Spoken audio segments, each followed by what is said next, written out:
Tough titty. Oops. That might be the first word that people will have heard in this stream. Titty.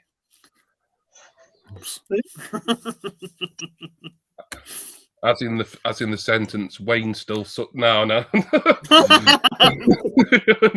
we can save that for Quiplash. Maybe if I remember it, I'll do it in Quiplash. It says 4 people in chat. Oh, that reminds me, I better put chat up, haven't I? Yeah, and I've got to get Jackbox well, up. get it on my screen, although I've got it on my TV as well. Oh, and the first person to put in the chat is Wayne. Hi, Rach. Hope you are okay. How did you know Rach were in? Because it comes up because she's moderator. She put hi earlier. I couldn't see it. Oh, there she is. Yeah. There. All right. Samira Martinez is here. Hello. I don't know who that is. I'm very well, thank you, Samira. Wayne, Jason, say hello to Samira Martinez. Hello, Samira. How you doing? I don't know who that is. Right. I think I've got organised. Yeah. Oh, good. Ready to go. Right. There we go. Normally you can organise a cocksucking in a brothel, Jason. Almost similar to what I was going to say to you, but there you are. I said it didn't come up for me very quickly there, Ray. Wayne's hello to you came up before your hello. Or something. Yeah, anyway, well, welcome. Mooch around for a bit, see if anyone comes in.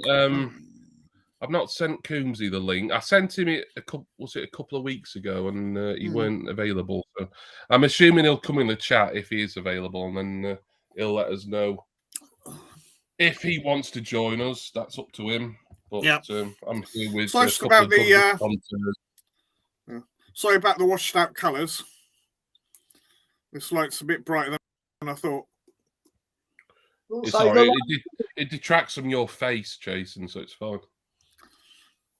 Jason, you've been on your period and sprayed all over the place. Oh, no. Oh, God. Oh. You can't take him anywhere, can you? No. You can't leave him. You can't leave him anywhere either. Yeah. So, Rach, good thanks. All Daryl pops are falling down, or laying down, so chance of falling off. Or no, do you mean no chance? I think I know what you mean, Rach. Oh yeah, because you often when you're playing Quiplash, for some reason your pops decide to collapse, don't they? Wayne, how was your meetup with Andrew today? FC UK. It wasn't too bad. It was all right. Yeah, it's nice to meet someone. You know what I mean? From the chat YouTube place and that. So he got some pops. I didn't. So. Oh, you didn't buy any then? I'm trying to save the money for the con. Oh yeah, is it MCM? Is it? Yeah, I'm going to that one, and then in November I'm to the music one, the film and comic one as well in Olympia. Oh right, okay. I've said to be the music one. But then in the other one they've got the actress who plays Tonks from Harry Potter. Oh yeah. And sit there, so I'm trying to get her autographs. Right, I'm going to have to.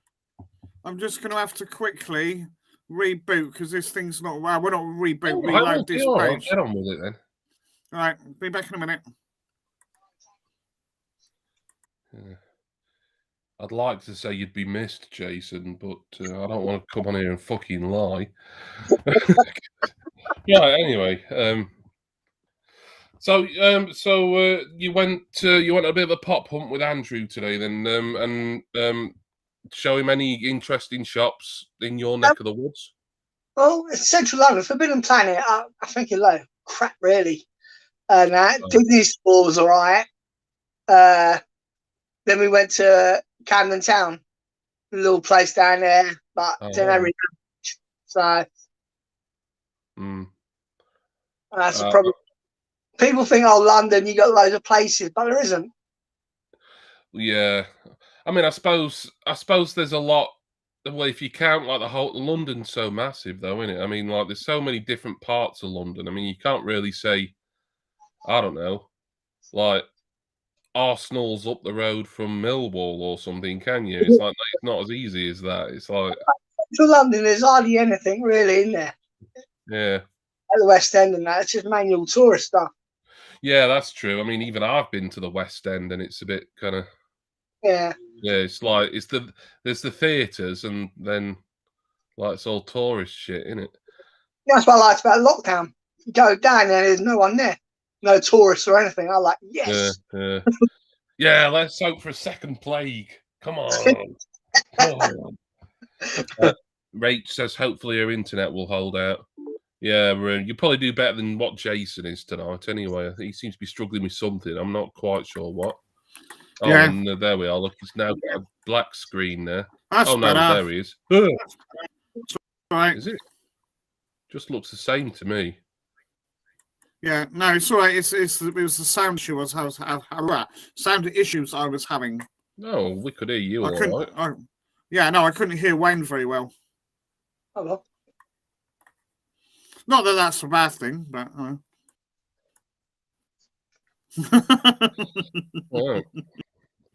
So I take it Andrew did some filming then did he, Wayne? But yeah. That's Yeah, I watched his little vlog in that place in Coventry yesterday. Yeah. That looked good. What was it? Sergeant Bilko's Emporium or something, was it? Yeah. Yeah, that looked all right in there. It looked like they had some decent stuff. Quite a lot of wrestling stuff in there. Yeah, I'll see not pops wise anyway, because I've got all the wrestling pops. Well, I've got one of each anyway, so I don't need. I'm just waiting for new releases to come out. I think I've been in there, but I can't remember. Your Stone Cold. Oh, you won a signed one, didn't you? Yeah. It's come, has it? Lucky boy. I looked on eBay, they're going for like $400 to $500. Bloody hell. For his signed pops. So I can turn it down. Yeah, no, I don't know if I'm going to the Telford one now. What we're going to? Well, that's if I am going to Canada. It's still all up in the air at the moment. What is a stupid thing? What stupid thing? Quiplash won't load. Oh yeah, I haven't started it yet, mate. No, the actual page is going round and round and round and round and round. Oh, Jackbox.tv, you mean? Yeah. Oh, let's have a look. Oh, I'll see. Oh, I wonder if they're having some I'm going to refresh a minute. See if I on that. I mean, seems the page seems to be all right for me. It's like comes up, room code and then name. So no, mine was coming up with the plain text instead of the actual proper text. Come on. I've got Jackbox TV up. That's good. Right, I'll get out and redo that page. Latest waiting for pre-order to come. Albatross Pop says, "Oi oi, hi oi, Albatross Pops. Hope you're well, or as well as can be expected." Yep. Where's the Jerody? If you mean actually, yeah. There we go. I wonder if today's one of Jess's work days, because I think she was meant to be doing like alternate Fridays. I can never keep track. And Scotty Nations Pop is in as well with Yo. No pie rings. Yeah, it's the party boy of party rings. Yeah. Mr. Biscuit Man. On Jackass, Wayne. Anyway, so I don't know if we're getting any Jess today. I wonder if she maybe has seen anything in the chat. Not necessarily. Where's the? I love that. Where's the Geordie?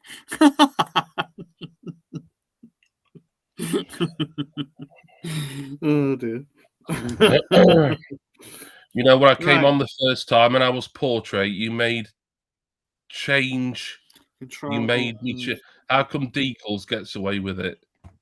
Because I'm sexy. That's one word for it, I suppose. Like, I expected better from you right from the start, Scarlett. Like, we just let Wayne get on. We'll just let Deacon be Deacon, don't we? Really?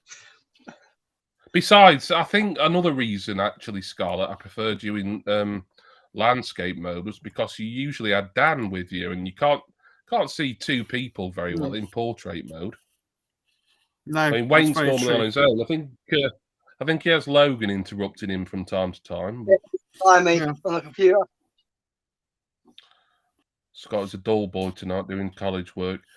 Should play Quiplash with us. I was going to say, you don't want to watch this too much. You get corrupted. Mute. Ray just told me to mute you. All right, yeah. Your wish is my command when it comes to muting Jason, Rach. Yeah. No one wants to listen to him. Yeah. Now that I've muted him, we could talk about Jason's birthday. Yeah, with Jason's birthday yesterday. Yeah. Everyone's already wished him an happy birthday somewhere. I don't know. Fucking hell, that. In your obituaries. I sent him a letter bomb that had some sort of greeting in it. So yeah. Well, I'd like to say we can move on, but you know, he's gonna be putting videos out with, this is a present from the professor, and this is a present from my parent. That's gonna be going on for the next 10 months. Well, welcome back, Jason. Well, I know I won't be getting any presents from somebody for about 2 months because they're not in the country at the moment. Who's that? Oh, no, don't ask him, Wayne. Professor STFU. I have no idea who that is either, Wayne. I just hear him mentioned, but yeah. Oh, he's part of this gang of friends Jason's got. Each of them have got a shit nickname. Jason's is the worst, so that must mean he's like, I don't know. Yeah. Or maybe it means he's either top of the pecking order, he's like the leader of the gang, or maybe it means he's bottom of the gang. His name in the gang, Pockman, and then we've got Professor STFU. We've got Gay Gordon, Jason Louise the Leather, and Two Dick Donald. That's all of them in it. Hey? Yeah. You removed Two Dick Donald. No, right, Mr. Owl. Mr. Owl. He can't help his affliction, can he? You should still be his friend. Yeah. I know he has trouble having well-fitting underpants, but there we are. That'll happen to you. You ain't, mate. That'll happen to you. What? Growing another dig? No, I don't really do an awful lot. My first one, mate. The ill-fitting underpants bit. Well, yeah.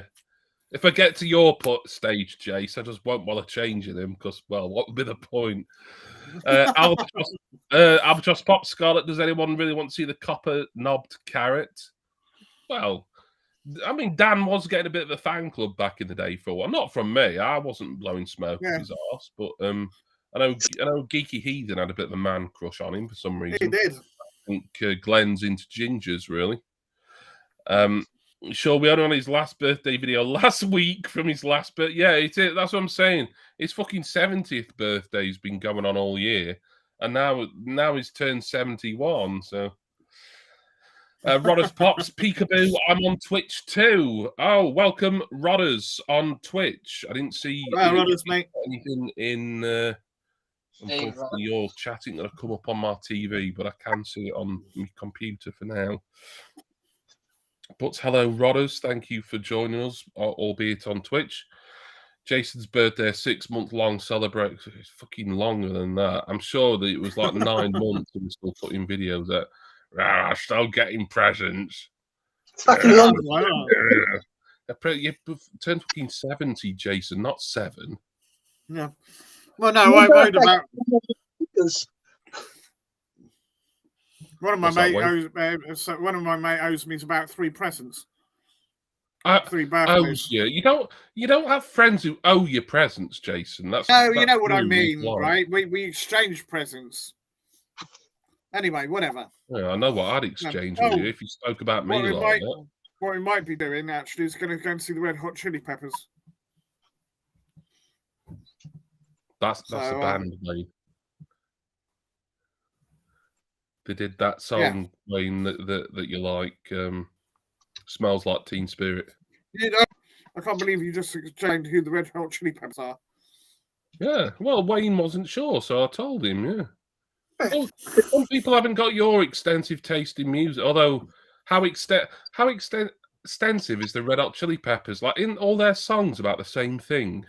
It's about that living in California. I mean, bloody hell! Like, can't you write about something else? You boring gits. They do. Yeah, they do live in California. I know. That's it. They're like boring, isn't it? Like talk about something else. Like, yeah. So you live in Cali. Like, big deal. That's like me forming a band and like singing about fucking Derbyshire all the time. It's like, yeah, that's not going to have the same impact, though, is it? Let's be honest. You never know. Red Hot Chili Peppers haven't really had much of an impact on me. I mean, I kind of like one or two of theirs, Donkeys, years ago. But I'm not saying massive. I'm not saying I'm a huge. I'm not saying I'm a huge fan. I don't actually own any of their albums, but decided to correct my J-splain in the chat there. Thank you, Rach, for that. Yeah, Jason, you only like Red Hot Chili Peppers when they got the tops off. When they got what? The tops off. They always get the tops. Yeah, that's what you like. Oh yeah, I didn't like. It makes him feel a bit homoerotic, doesn't it? I didn't like.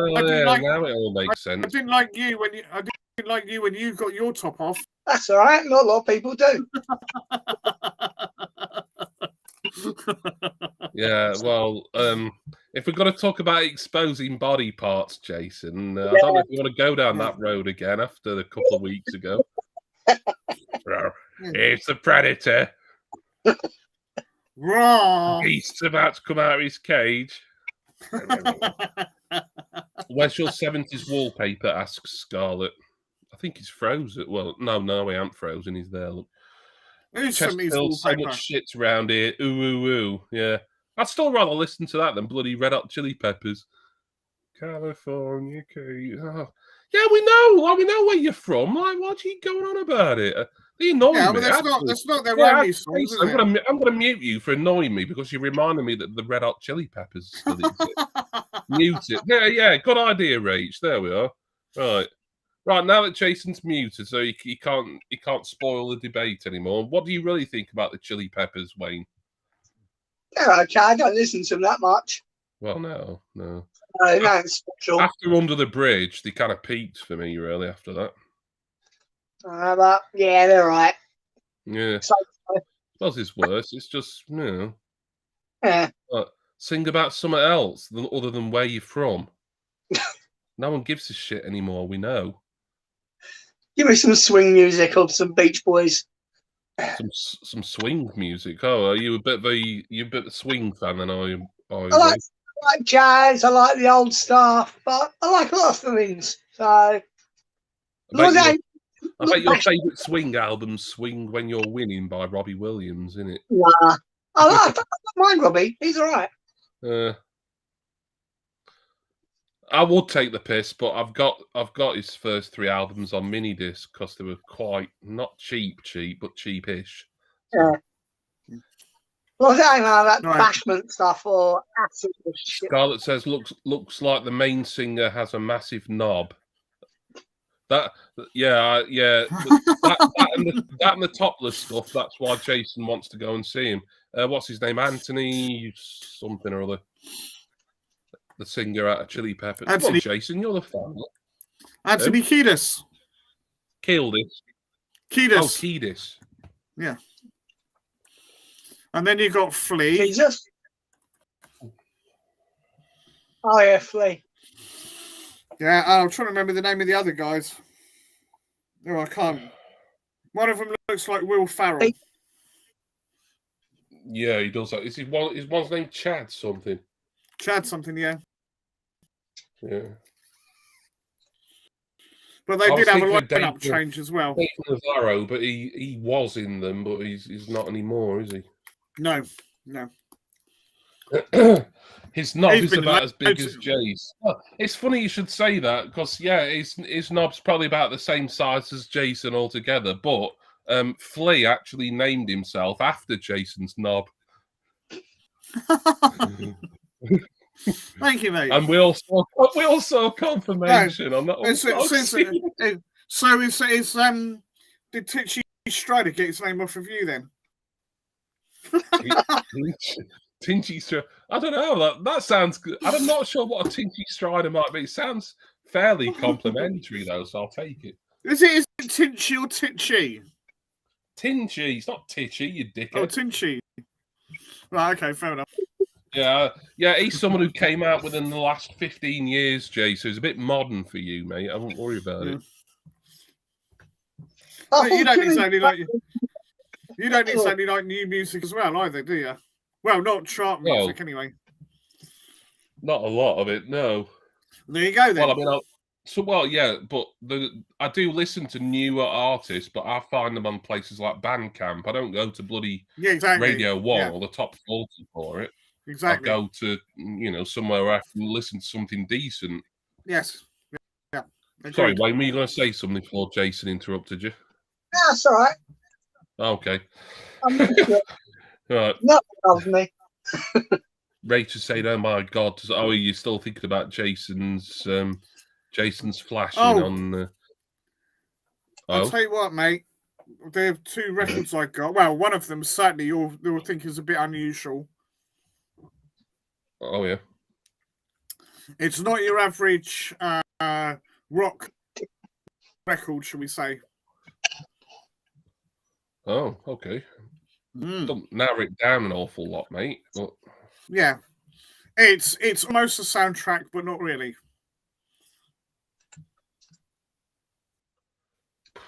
I don't know. If you gave me some more clues, I could maybe answer the guess, but I'm not sure. I don't think you get it because you'd have to know about the subject matter in hand, and I'm pretty sure you don't. Maybe I do. We have to see. I didn't know it existed till I saw it in the shop. All right. It's not a soundtrack, but it almost. Yeah. It's weird. I can't really explain it any better. When I do the video, I will explain it.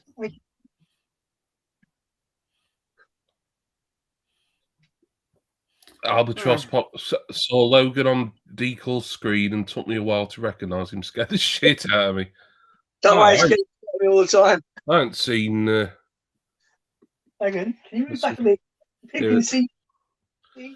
Yeah, your fans are wanting to see you, Logan. Have you got a word for your fans? Say hello. On Barney's channel. I was waiting for him to swear at the camera. Coming in all Cockney, Essex is Leroy Screwballs who says, "Oi, oi, Savaloy, you would." Good, Leroy. Pet. Good evening, Frampton. Hope you're well. Frampton. I still don't know where that came from. It's like you with somewhere. I thought it suited him. It doesn't make any sense whatsoever. No, it doesn't. No. I mean, at least calling Wayne Squeaky makes sense. Yeah, and calling you a short-ass, shit-ass, flatulent little hobbit makes sense and all, doesn't it? It does. I won't that. Yeah. So Leroy's nickname is a bit more abstract, isn't it? It's like, what's all that about? Happy birth 5 months, Jay. Oh yeah, you might as well fucking wish it him every day for another 5 months, isn't it? Really, aren't you? Yeah. I will see if I can get out a bit quicker. I take you won't be joining us on a panel tonight, Leroy. You are always welcome, of course, because the link will be in the chat group. Hello, Ray. Yeah, come on, Screwballs. Gravelly voice. I'll do it in. I'll do it in my new impression. and I rated Scott. No. Hello, Funko Morphin Pop Sarah. Hello, Leroy. Hello, Scarlet Witch. Jeez. Did you know him at all, Wayne? I don't know if he might have been a bit before your time. It was Funko Morphin Pops, and I think he changed his name to Funko Not Just Pops. No, was it? Oh, I can't fucking remember. Yeah, something like that. Before my time. I don't think I spoke to him. I don't think I spoke to him all that much. He's always, and I do mean that literally, combing his hair in his videos. Don't remember that. Vaguely. Like, he was always doing his hair. Like, he wasn't like, I don't know, he didn't look like fucking like a male model or something. He looked like, I don't know, some sort of malnourished goth. Yeah. Well, but for some reason, like, it was always doing his hair. When you can sit in Lee and Abby's front room and watch Frank getting his nails done. Scarlett thought it was an impression of FC UK. Guys, and welcome back to the channel. Right, so today's episode, it's another in the Marvel run of unboxings. Takes like 5 minutes to open it. Here it is. This is, I don't know. God, my mind's gone blank. A Marvel character, like, I don't know, Scarlet Witch. There we go. I'll just put him in the collection with all others. I think so. It sounds like he's talking about a cow with udders. That's what it sounds like. with all the others. And actually, to say he's from like the Yorkshire area, he speaks sort of not that Yorkshire-y. Yeah. It's like commentary. They say cup of tea. They don't. They say cup. It sounds like they say cup of tea. Look at cup of tea. You've come back. You talk about Brummies again now, Jace. Maybe that was it. Maybe it's Brummies.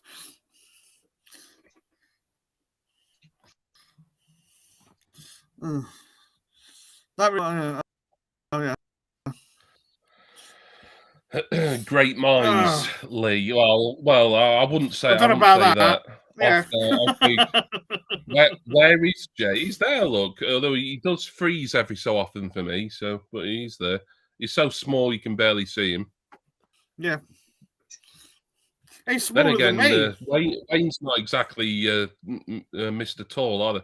I think I'm a magnet for midgets myself. Yeah. No, Wayne, how tall did you say you were, mate? I'm 5'4". Yeah, so I'm slightly taller than. I'm slightly taller than you. Slightly taller than you. Wayne, I've met him. There's no way he's taller than you. Like, he's fucking exaggerating. He was wearing lifts in his shoes for one thing. I heard that, you dick. Are you even allowed to do that at Patty's house? Well, they're not in the room, so it doesn't matter. No, but they're in the vicinity. Yeah. No, they're out of earshot. Oh, we've met Jason. You've never met Wayne, so I think until we can get them both in the same room, maybe like do some sort of like naked death match or something. Like first one to kill the other one wins. I know Wayne's on for that kind of thing, but and then we can also at the same time we can find out caller. Wayne uses any excuse to get naked. Why not? Yeah, well, so you just do it by accident. Well, I'll tell you what, mate. I'll tell you what. At least you ain't Bergenips. Oh God, no. I wonder if I must have that stream somewhere. I'll have to try and find it and like get a screen recording of that. Jimmy, we can promote the match between Jason. Yeah, it'll be like one of those sort of YouTubers, celebrity boxing matches, wouldn't it? But it'll be like a small YouTubers, not celebrity, like dwarf death match or something. Yeah, we could be like gladiators, but just with normal Q-tips.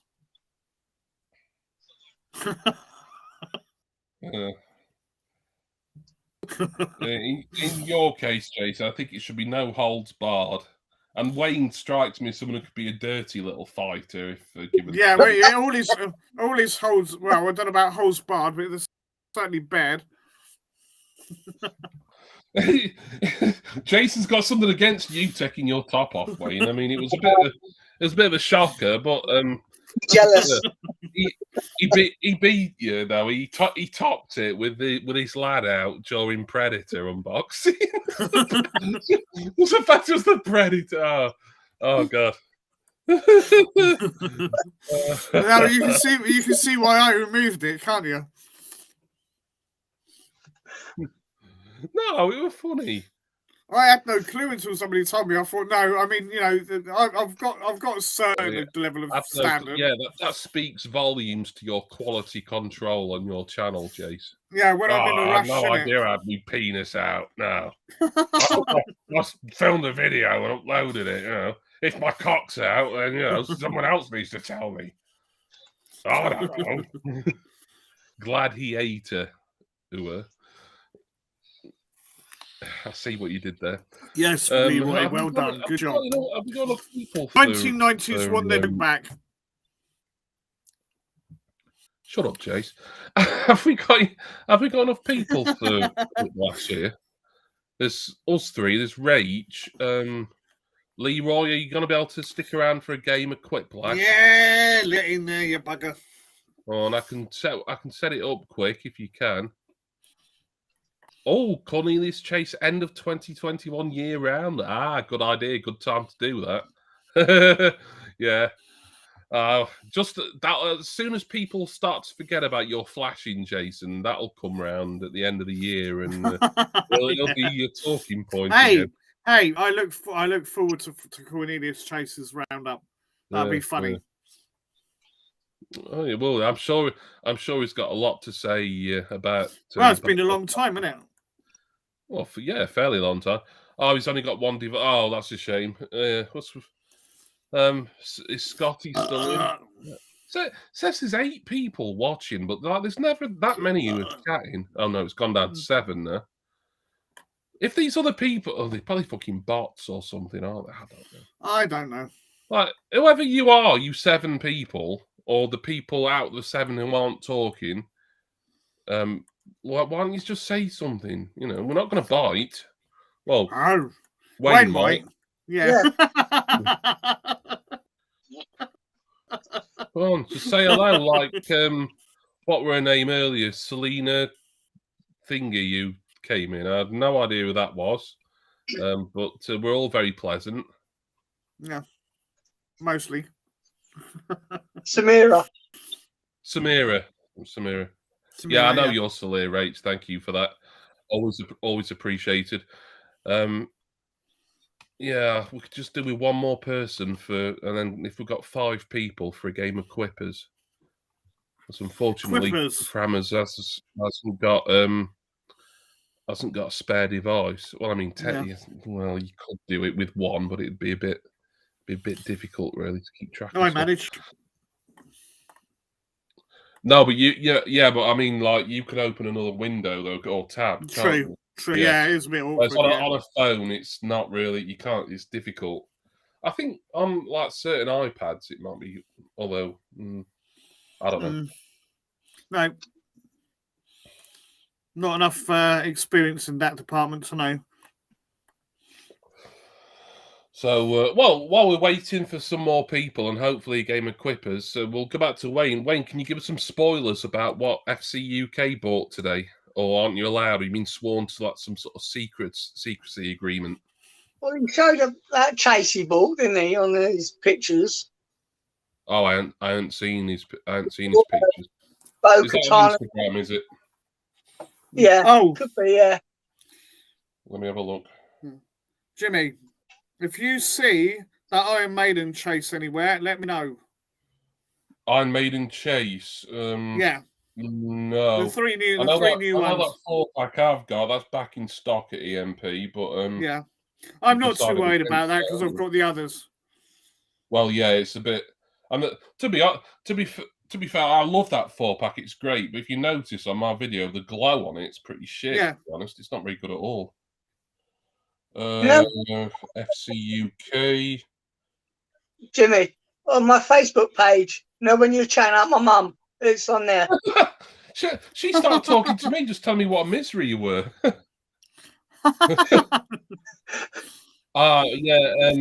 The joy of I can't read that. The joy of the he hunt. Hey, the joy of the he hunt. It's written on Instagram. The joy of the he hunt. Yeah. I think it's a typo. Sounds a bit like some sort of gay thing, doesn't it? A he hunt, doesn't it?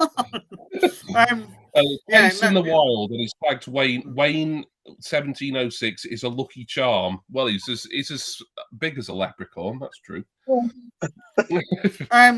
Yeah, Lee, is that unmasked fit? Is that the one you're about? When can we get the NYCC pops in? Now I don't normally pass judgment on like Comic-Con pops because I know it's like horses for courses, but even I think the New York selection has been utter shit. I wanted. I got it today from Aussie Collectibles. Leroy, I suggest because like I don't know what Smiths are going to be doing. Like, but if the one you want or the ones you want are available at Aussie or even Pop Culture, like if they've not sold out, I'd go with them. I couldn't see. I couldn't really see anything there that I wanted in the NY ones, or at least not that I recognised. The one ad icon is another bloody McNugget. And I thought, no, I've got two of those now, and like I'm probably going to give one to my daughter as it is now anyway. Yeah, I don't need two bloody McNugget pops in my collection. It's just fucking stupid. And now they're bringing out another one for New York. Why? Like all the ad icons they could bring out, and they bring out another McDonald's nugget. Fucking hell. Yeah. You just want the bobber. That'll be a New York one then. Yeah, actually, so it's the unmasked one. I'll check Pop Culture first because sometimes they give a list on the. No, it's 2 minutes for me to get on that site. Yeah, I was checking now. Sometimes they give a list as to what's sold out at Pop Culture, don't they? There's a picture. There's no actual names, should we say? Let me have a look at Aussie Collectibles one because, like, I went with them just because, like, the queue at Pop Culture this afternoon was like over an hour, and I thought. Yeah, I've got $10 in pop pennies I can use, but that converts to something crap like about £4 after Australian conversion. So I thought, no, I'll just get it from Aussie, and like I had a £5 voucher at Aussie anyway, just for registering at the site. I forgot all about. That was the thing I got. All right, it's not a lot, but I got 100 points off of Glass Shelf Collectibles. From my birthday, which was nice. Oh, because when you do your profile, you put your that happens to me with a few sites. Yeah, it's worth always checking your profile information when you register on some of these sites because most of them actually will give you some points on your birthday. Has anyone know? There's they've seemed to have brought out more sodas than anything this year, haven't they? Yeah, for New York Comic Con. That's why I grabbed that. I don't mind the sodas, but like I don't know. It just seems a little bit. I think they're a bit pricey for what they are, really. I like them. I don't like them as much as what a lot of other people. I can't even see what this. Hang on. Hang on a minute, Leroy. Is Leroy still in? Star Wars: The Mandalorian, Boba Fett on Tatooine. Boba Fett on Tatooine, is that the one? Yeah, that's still in stock at Aussie Collectibles. There's a few things that have sold out on there, but that's £14. And postage there's a tenner, so £24. Which, if you think about it, you'd be paying around that much if it came out on Funko Europe, really, wouldn't you? Well, or EMP. Possibly. So, and like I say, if you say Aussie Collectibles, mate. If you've registered at Aussie Collectibles, Lee, and you've, I'd check your account because you probably have like a $5 or $10 voucher in there somewhere. So I used one on it. Yeah, it was only got me like £3 off, but you know, it's still a bit of a saving, isn't it? Oh yeah. Yeah, Boba Fett on Tatooine, NYCC. It still says pre-order, so that means it's in. Well, it's classed as in stock. It's not sold out or anything. So yeah. Yeah, so, I ain't got available at Aussie, and I wonder if it's still available at your Aussie Collectibles. I think nearly all of them are sold out on Aussie Collectibles. Looking at it. Not well, that one and the one pop I wanted, which you can probably guess what that one is. The Office. Yeah, literally nothing else interesting to me at all. Hang on. It's still available at Pop Culture as well, Leroy. So it's still there at both of them. Look at McDonald's Halloween Pumpkin McNugget. Oh God, why? Enough with the nuggets already, fuck's sake. Yeah, I would agree. Oh, Polaris. No, I don't want Polaris. I didn't realise that was her.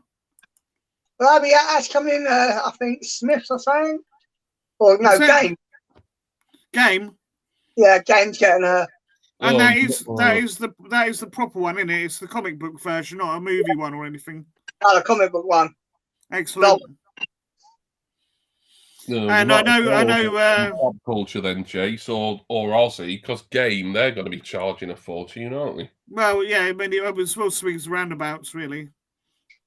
Right, yeah, no, I think that's the main one I want. Sort of Zordak, maybe. I don't know. Maybe if he becomes cheap, I'm not too worried about him because I only vaguely remember the character. Yeah, that might be quite fun to get Polaris. That's Magneto store, isn't it? Yeah. Yeah. I just remember. He went out of Havoc. Yeah. Yeah, that's right, yeah. Cool. Yeah, no, I didn't. When you saw the picture, it was difficult to tell it was her. And they got Magic. Are you going to get Magic? Yeah, I'll pre-order her soon, yeah. From a they've had some good X-Men ones come out over the years. Don't get it from here. Get it from someone decent. Don't give them your money. Hot group of fuckers. I know, but I try and get the big pops off them so I can get them dirt cheap. Yeah. No, well, yeah. I suppose if you like you try to get it as part of your sub, then yeah. Was it for all they're worth? Yeah, I get you. You know that thing that Ryan was trying to. I think it was Ryan was trying to organise. The no, was it Ryan? The pop rock thing. It was that was organising that. Me. Well, yeah, all right, you as well, but no, it was off GSC, wasn't it? No. It was off of them. Pop figures. Oh, pop figures, thank you. You know about the box battle that we've had to postpone? Yeah. It's pop figures. I'd forgotten, mate, to be honest. Because we've been waiting for so long. Who's Ryan, anyway? Ryan Milkey. He's not doing it. No, I couldn't remember who was doing it. Who was it? Who am I thinking of? Wayno. Yeah, Wayno, thank you. Wayno, thank you. You have to thank me. Yeah. Yeah, sorry, I was trying to remember. It's been a while since we tried to do it, so you know. Well, I said to people, I said to you, Random and Wayno, I said, yeah, I'll keep checking, and I do. I'm not every day, but perhaps every other day I check. Yeah. And as soon as the mystery pops are back in stock, I'll let people know. But the last time I checked, which was about 2 days ago, they were still sold out. So don't worry. Well, as soon as they're back in stock, I will let people know because I want to get that box battle done. And Yeah. Well, don't forget, Random and Wayno actually managed to get some, because if them who bloody cleared pop figures out of them, Yeah. they didn't leave anything for us. I'll tell you what I did. 3, but like I needed 5. Yeah, I'll tell you what you could do. Right, I've ordered one. Gig Central. Yeah. 10 out of box pops for a tenner. No, not interested. No. Okay. Well, it could be anything, and like. Oh, I know that. I only collect certain lines out of box. Like right. Put it this way: if I bought that and they sent me 10 ad icons, I'd be gutted because all my ad icons are in box. No, that's fair enough. I just want the boxes for them straight away. It'd be annoying to me having them. Well, I mean, yeah, I suppose I can understand that. I want them in the house, you know. Whereas I'm all right. I like to have the boxes, you know, for keepsake, but mine are out of box. And if I get, you know, if I got something like I don't know, Riddler or something like that, or Joker. Well, yeah, like I said, for other people, I'll be happy enough. You know how fussy I am with certain lines. Like like I mean, you know, there's hardly any Marvel I've got. There's like a few Luchadors and Captain America, and that's it. DC, yeah, I've got a bit more if you can count the Batman 1966 series, and I got that Wonder Woman from Snyder's Justice League. That's still not on the Funko app. That really? Put it down. I don't know why they've never added that to the Funko app. It's annoying. Strange. I wonder if it's on TPD. That. Oh, is Logan still there? He loves to go on TPD. Get him to look it up, Wayne. Where's my phone, Logan? One sec. Oh, no. What do you want on there? What number is it? It's it's the special edition. It's classed as Diana Prince. Oh, what? Oh, I can't fucking see. Is that the one where she's got the trench coat and the glasses on? Yeah, but it's the black and white one. You know which one I mean? Yeah. Yeah, she's got like a white coat on. Nice legs, Wayne. Oh. What number is it? I can't see. If I can. No. I know the one. The Gala one, yeah. Yeah. 325. Yeah, that rings a bell. Yeah. Let's on Pop in a Box or Zavvi. Is it? Yeah. I thought that was supposed to be a Warner Brothers exclusive. That. Yeah. If it's black. Right. It's all about the black and white obviously version. not. It might have been a Warner Brothers exclusive. I don't know, in America. Well, it's not got a Warner Brothers sticker on, so I was kind of hoping for that. It's got the horrible. Everyone always complains about it. Silver special edition sticker. It don't bother me. Like, I'm used to it. I think it's better. You remember that old exclusive sticker? I think it's better than that. You know which one I mean? Like the black and silver. Where it said there was a silver and red as well. Yeah, that's the one that you tend to get now, isn't it? And it says special edition rather than exclusive. But it was Underground Toys, wasn't it? I think. Yeah, well, yeah. I mean, I've got a couple of vaulted pieces that have got that sticker on, but that was like before I was collecting. But that stuff I've got sort of after the fact, really. But yeah, all British stuff, all European stuff used to be Underground Toys, didn't it? Yeah. Oh, you had a fight. Yeah, you had a fiver in it. Yeah, you did what I did then, mate. Yeah. You ordered it. We basically give you $5 just for registering, don't we? So I do like Boba Fett a lot, but I probably won't worry about that one too much. It loses the mystique that he's unmasked now. All right, we knew what he looked like because of Django, but you know. So I don't know if I'd get Django as well because it's pretty much the same character.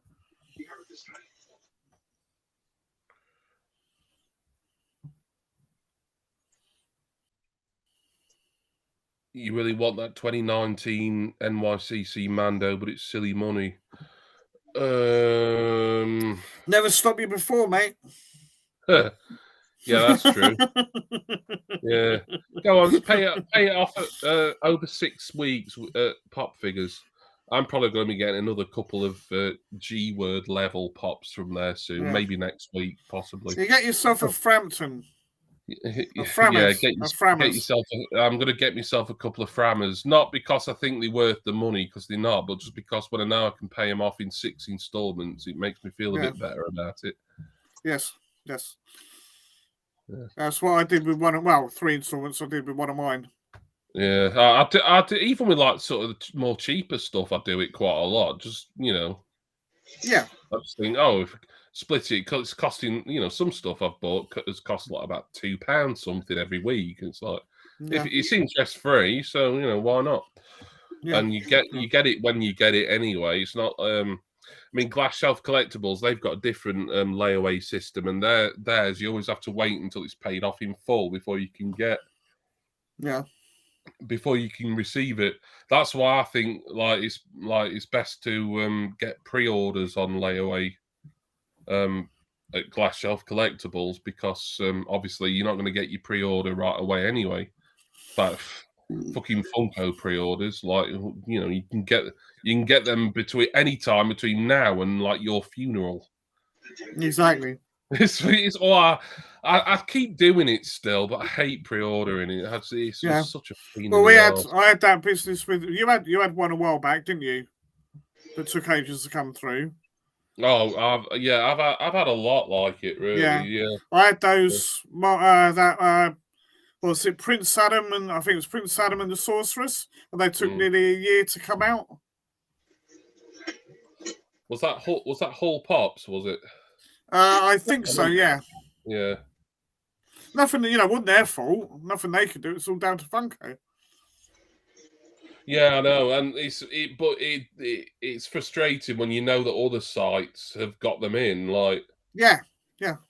It's often sod's law with me. Like, if I've ordered something at Hull, I'll see GSC have got it in earlier, and then and then next time if I pre-order something at GSC, then bloody Hull or Funko Europe or somewhere have got it in before them, and it's like, I can't seem to guess the right one.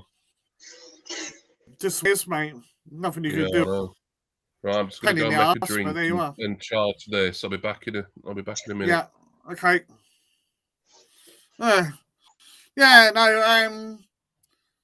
There's a few pops that are coming out that I want, but there's not a massive amount. Nah. I've got yes, okay, it's pop in the box, but I've got Hawkeye on pre-order. Yeah, had to have that one. Yeah, I've just had the my Winter Soldier finally delivered after 6 months. That was from the movies, though, wasn't it? Yeah, the Yellow Shield one. Yeah. No, I wouldn't mind. What I'd actually like is an old school Bucky Barnes. Yeah. That'd be cool.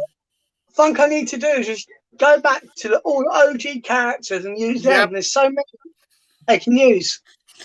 Well, you look at the quantity of Marvel characters compared to their DC characters. There's hardly any really for DC that are comic book related. But it'd be good if they bring out more DC as well. Yeah, I want the Titans. Right. Teen Titans, yeah. Yeah. Right. Yeah. You need Beast Boy. Right. Yeah. I'm not talking about TV show or the cartoon or anything. You need Beast Boy. Starfire. Yeah. Yeah. Wonder Girl, they could do two. They could do Wonder Girl with a variant where it's Troya. Yeah. They did Cyborg as he was supposed to be, so that's all right. Raven, they haven't done a proper Raven. A proper Kid Flash. They got one from Young Justice, but that's it. Because they could use they need Brother Blood. Trigon. That'd be brilliant. Yeah, Trigon would be brilliant. 10-inch Trigon. So I know they got the Trigon from Teen Titans Go. But he looks weird, doesn't he? He does. But I'd like Jericho with his 80s hairdo. Yeah. Tara. And, it's just what's his name? I can't remember her name now. What's she look like? rocks and all that lot. Terror. Terror. Yeah, that's what the one I said. Yeah, they could do Coal as well. Do you remember Coal? Yeah, the one that did Crystals. Yeah, or Aqua Boy as well. Yes, thank you, Leroy. Yes, Jason Lee wants to see me unbox my Beast Boy again. Yeah, just as name. Well, he wasn't called Bestiality Boy. That's like Marvel. They got like loads, like Moondragon.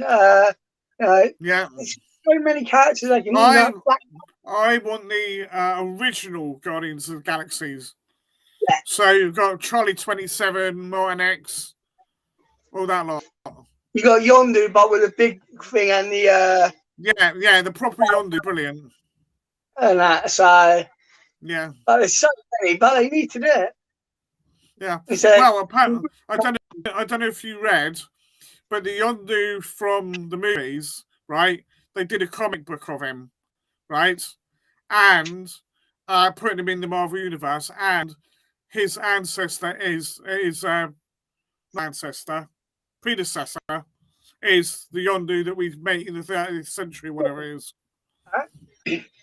That's what I liked about Guardians of the Galaxy 2, because you actually saw a couple of them. Yeah. So. William Pitt the Younger, why? Yeah, that's an obscure one. I would get that because I like the American history ones. If they did some British history, like Pitt the Younger, like Oliver Cromwell, people like. Do you know why I'm surprised that they haven't done Winston Churchill? I'm very surprised at that. Yeah, well, they might do one day. Yeah. Well, it seems to me American. I don't know if it. I don't.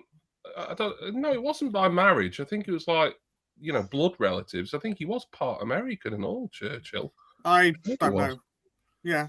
I'm sure he had his, I don't know, his dad or his mum or someone, or maybe his grandparents. I do wonder. I do test in the market because where they re-released Danger Mouse, and I don't think Danger Mouse ever came out in the States. Well, it did. It was, I think it was quite popular. I mean, but it's a British thing first and foremost, obviously. Yeah. There's a few of the sodas that they brought out though they haven't done as pops, which surprises me. I'm trying to think. I mean, I only get a few of the Ad Icon sodas, so I'm not really an expert on them. Batfink. There's a Batfink pop. I saw Leroy open that not too long ago, and I've seen a couple of people get it. Batfink. Right, I've never seen it. If it does, yeah, Batfink, yeah. Okay, I've never seen it. Little titchy guy, isn't he? Like, I think he's like, when you get him out the box, he's like sort of suspended in midair or something. Oh, is he? All right, okay. I'll have to look for that one then. Oh, speaking of Batman stuff, I've finally watched all of the Dark Knight films. That was Batmite, not Batfink. Oh, yeah, you're right. Batfink was my wings are like. Batfink was the cartoon, right? Whereas my wings are like. So I'll mute him again so that we can talk about movies. Right, enjoyed them. I think my favourite of the three. I don't know if people probably disagree. I think I probably like the first one the best. Batman Begins. Number 2 is just too long. I didn't need Two-Face in it.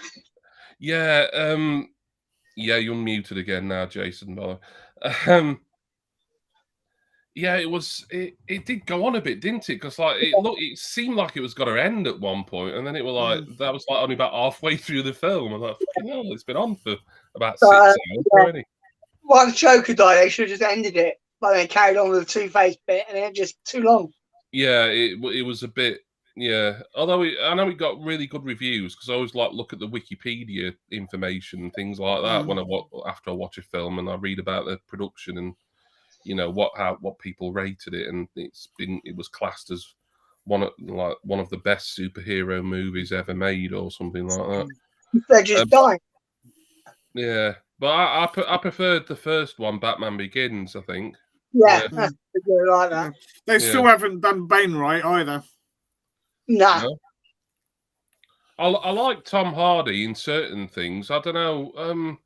I mean, you two are obviously comics fans, so you probably have more appreciation for how Bane should be. Anyway, for me, it was just like this sort of psychotic guy who needed to wear a mask. He didn't have the Venom, did he? No. Right, maybe that was a copyright thing. They couldn't call it Venom.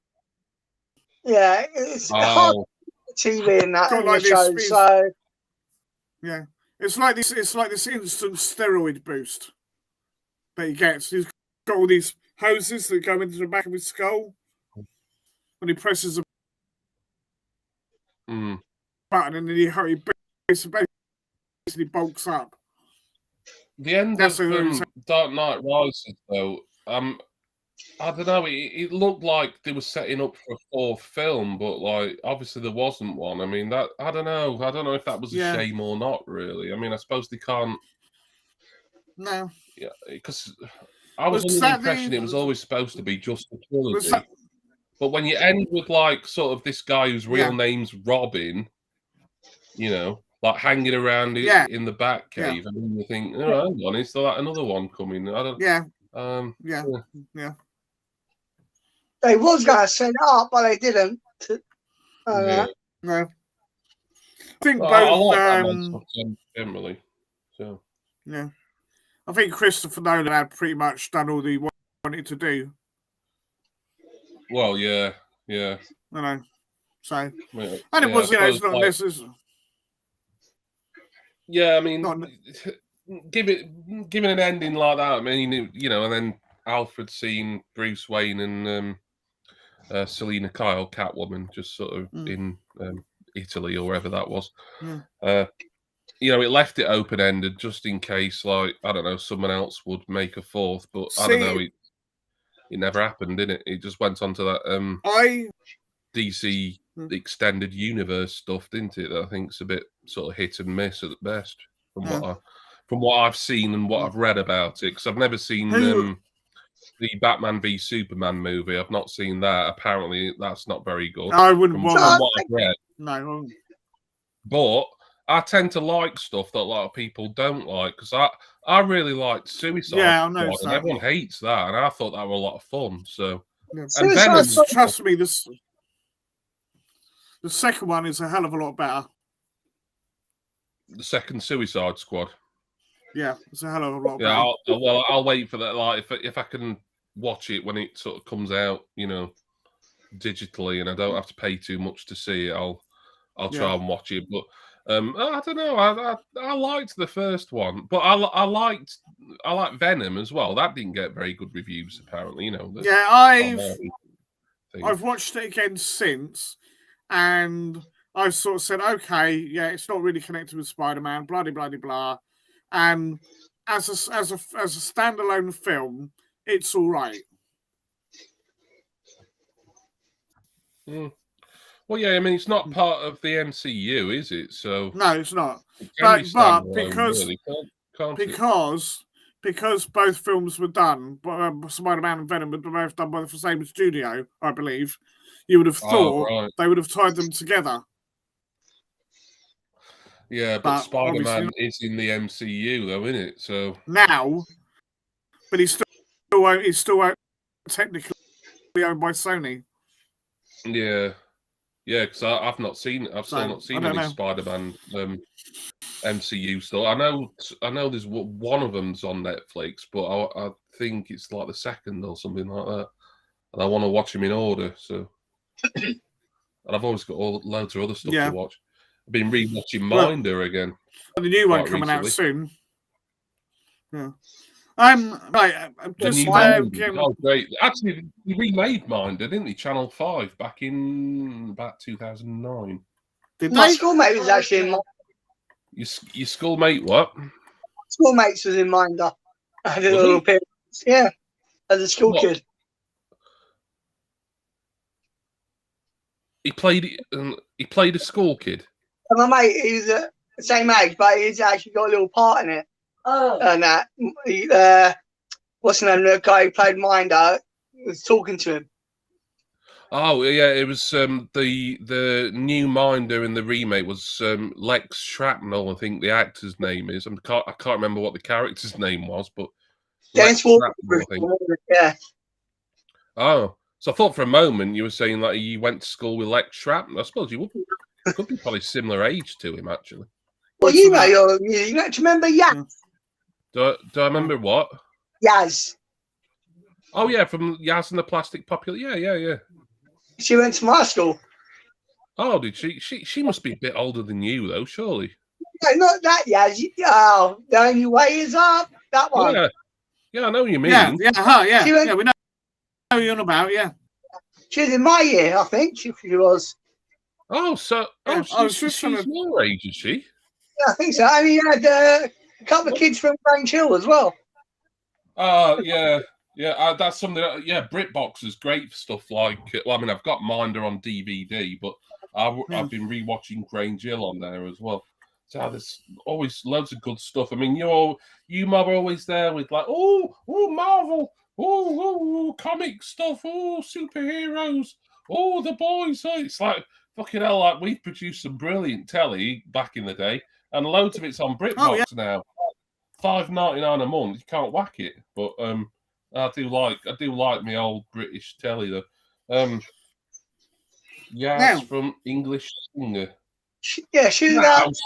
No, you're not that old, Wayne. She was born in 1960, mate. No, that's something. She went to my school. She left literally when I was 5. How old is she? She was born on the 19th of May, 1960. So she's 61, and you're not that old, Wayne. Fucking hell, even Jason's not. I mean, he looks it. Obviously, he's 70. Well, but she was certainly older than me when I saw her on TV. Yeah, she is for started, but yeah, they like plaques up on her and that. Yeah, I mean, it makes sense. She's from like probably your neck of the woods. I mean, yes, she may have gone. She was born in Shepherd's Bush, Wayne. So, so she probably wasn't at your school. Yeah. I'm trying to think who the British actor was. Oh, it tells you what school she was at. Holland Park School. Yeah, that's it. Yeah. That's your old school, is it? Holland Park. Yeah. I was trying to think of the famous actor who went to the same college about 3 years beforehand. No one cares. Yeah, he's quite well known. Yeah, anyway, we're gonna have a game or what? You can't think who he is. Yeah. Holland Park at one time had over 2,000 students. Yeah. Who wants a game? Does anybody want a game? Cody's Notable former pupils. I could add your name to this now, couldn't I, Wayne? Underneath Drummy Zeb, aka Angus Gay of Aswad, I could put Wayne Deacon, small YouTuber. Oh, he's gone. And he's back. Or he will be when I can press it properly. Yeah. There's quite a few well-known. A lot of people I know went. Gwyneth Strong, she was Cassandra in Fools and Horses. She used to go there. And Angelica Houston, she went there. I didn't even think she were English. Yeah, she is English. Yeah.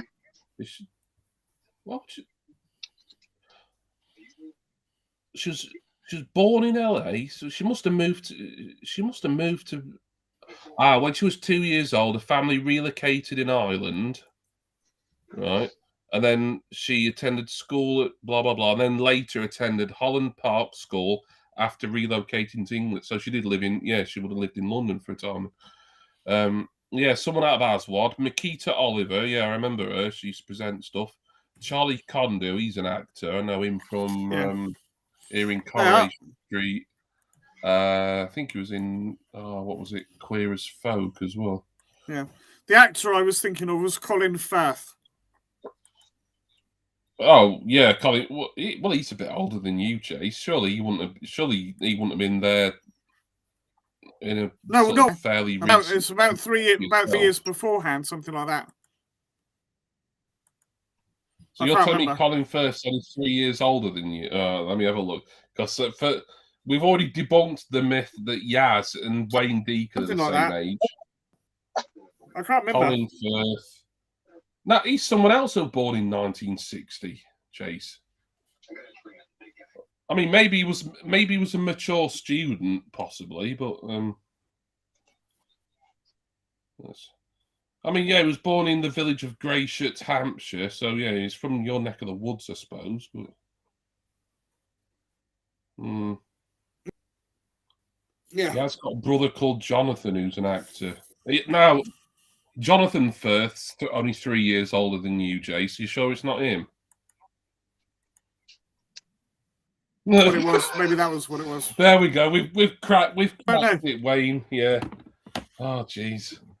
We had to go through the family trees for Yaz and Colin Firth and find out their educational history and everything. But yeah.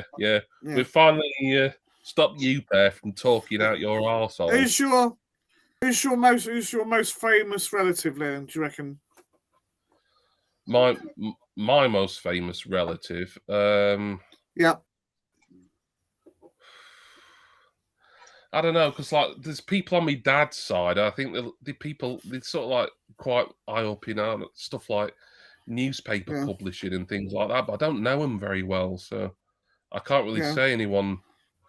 Like it's on my mum's side of the family who I'm sort of like more closer to and everything. So one of my probably me, really. I'm probably the most famous person in my family, to be honest. There you go. I've been knowing the chat for ages here. Coombsy's there. Coombsy suggests what the second Venom movie when it drops is all I'm saying. Well, yeah, I would like to see that. Scotty, defo after out convo about it. Oh, after our conversation the other week. Right, Coombsy, are you joining us for a game? We haven't had a game yet. We've been chatting for over an hour. Wow. No. I think people said of Wayne Deacon he could never be a raconteur. And you've proved them wrong tonight, Wayne. Well done. No, Wayne, what about you? Your Coombsy, famous ancestors? I've got Ian Bill, Adam Woodchase. Yeah, Adam Wood, yeah. Although, he can't be a particularly close family member if you can't pronounce his name very well. Yeah. Oh, no, mine's probably Neil Armstrong. Yeah. Oh, Neil, the cyclist. Lovely stuff, Jason. No, the astronaut. You pillock. Well, you walked into that one, mate. Yeah, all right, whatever.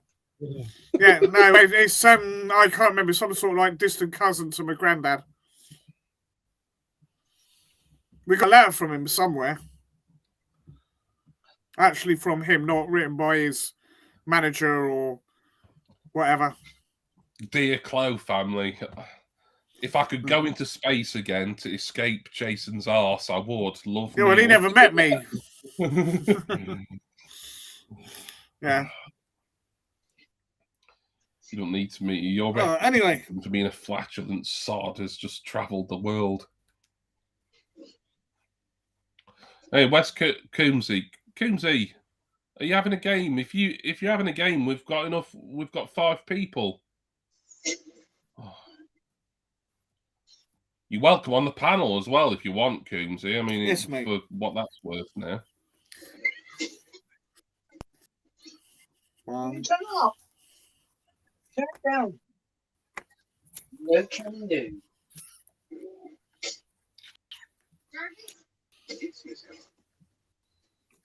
Coombsy. Have you given that bloody microphone back, Wayne? Yeah, shake and clap in there more.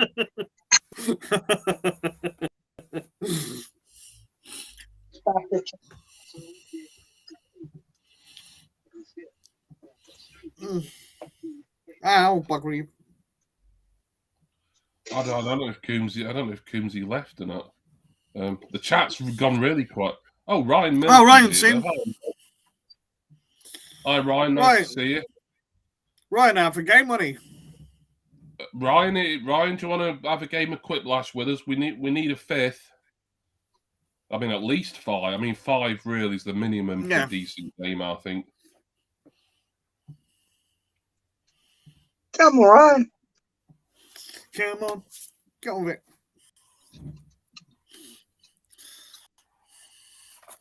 Shane Wayno's not around. I know he joined us for a couple of games a couple of weeks ago. Yeah. The Scarlet's not here anymore. No, but I mean, with her situation, I wouldn't expect her to be. Well, yeah, it's understandable For very long, but nice to join him. Yeah.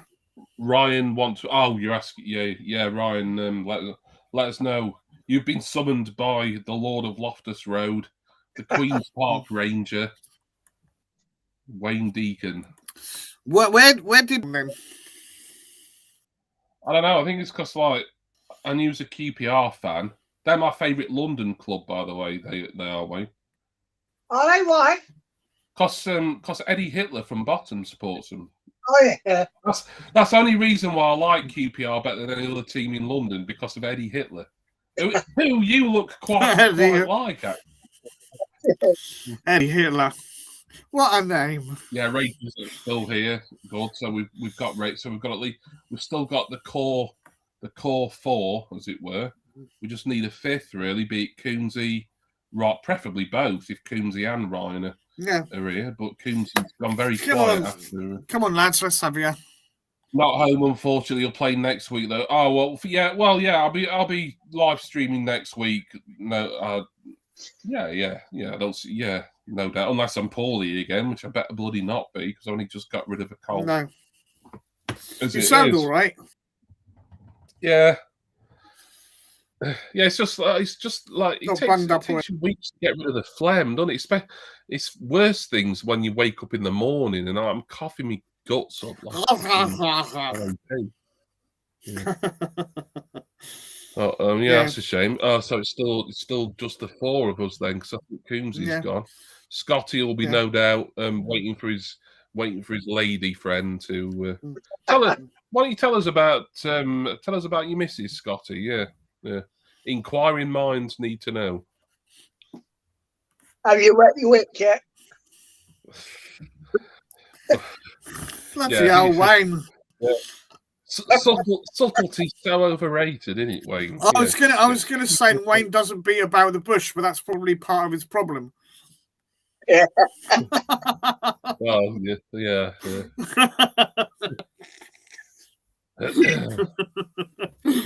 Sorry.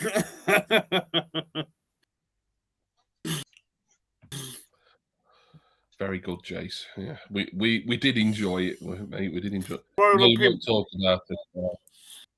But is it well? Okay, well, we don't need to know any sort of real sort of information. But is it going all right, Scott?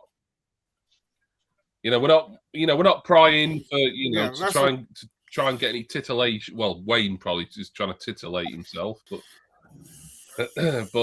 is it going all right, Scotty? Is what we're asking. Just is it fine?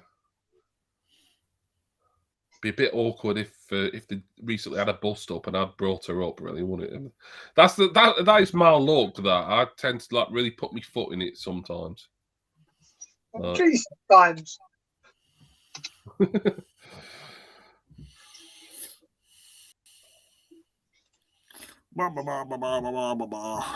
I was enjoying listening to you two talk about comics and stuff while I was making my cup of tea. Have you got any other comic related stuff to talk about? No.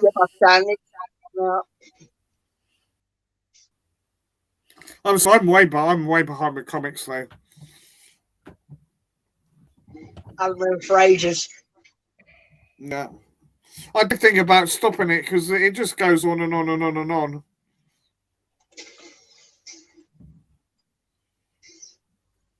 Give it a break for 12 months and then start up again, see if I can pick up where I left off. One, two, your pin badges you collected. My pin badges? Zanini. Did you stop that? Yeah. I have got one to show off. Actually, I haven't recorded it yet though. It's a mixture of the last sub, if you will, and then some mixtures of previous ones, so they could still do me a 2-month sub. Yeah. And I think I'll do quite well out of it. But I'll I've got the video to go up at some point.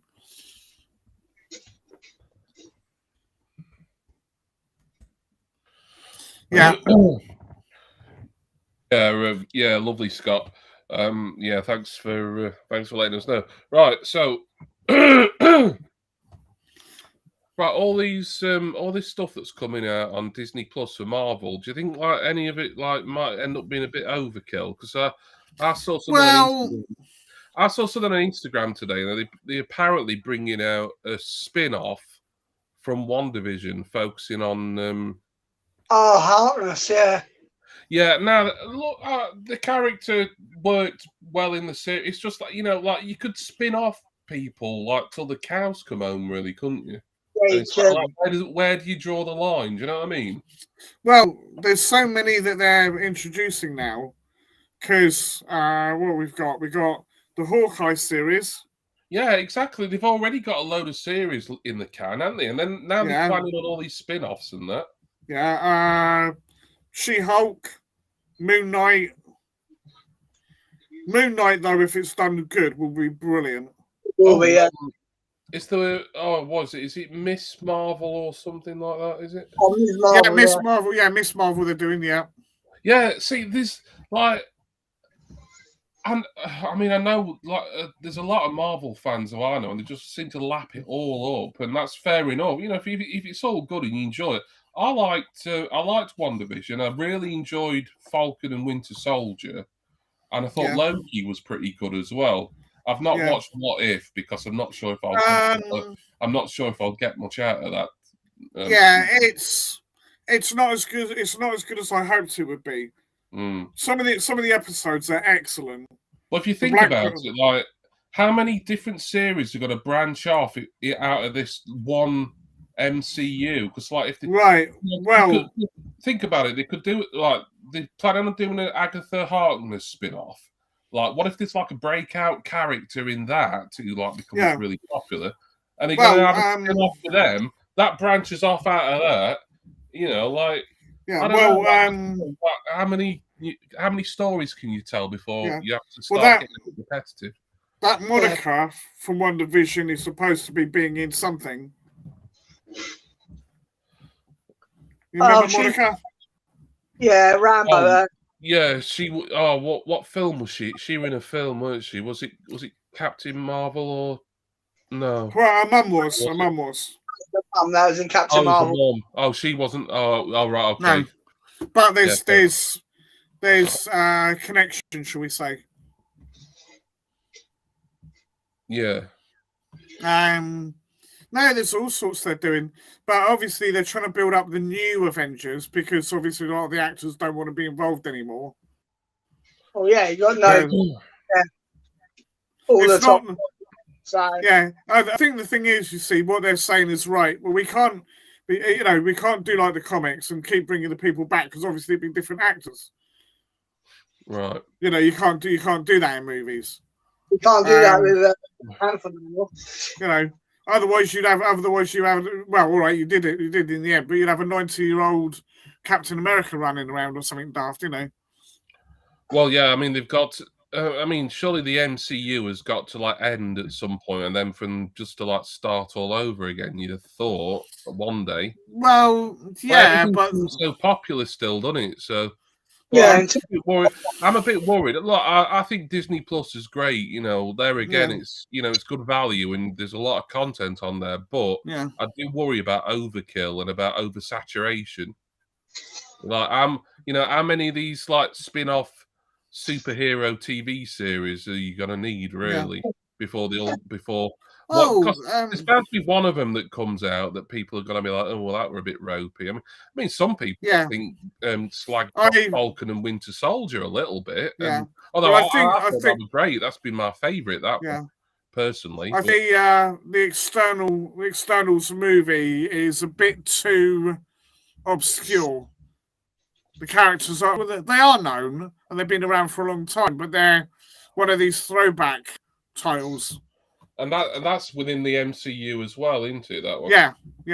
Well, something like that. Like, wouldn't that be better? Like sort of Venom, where it was just like a standalone thing. Do you think? Or I mean, I'm sure there's probably some reason for it not being that way. But because it's owned by Marvel and not Sony.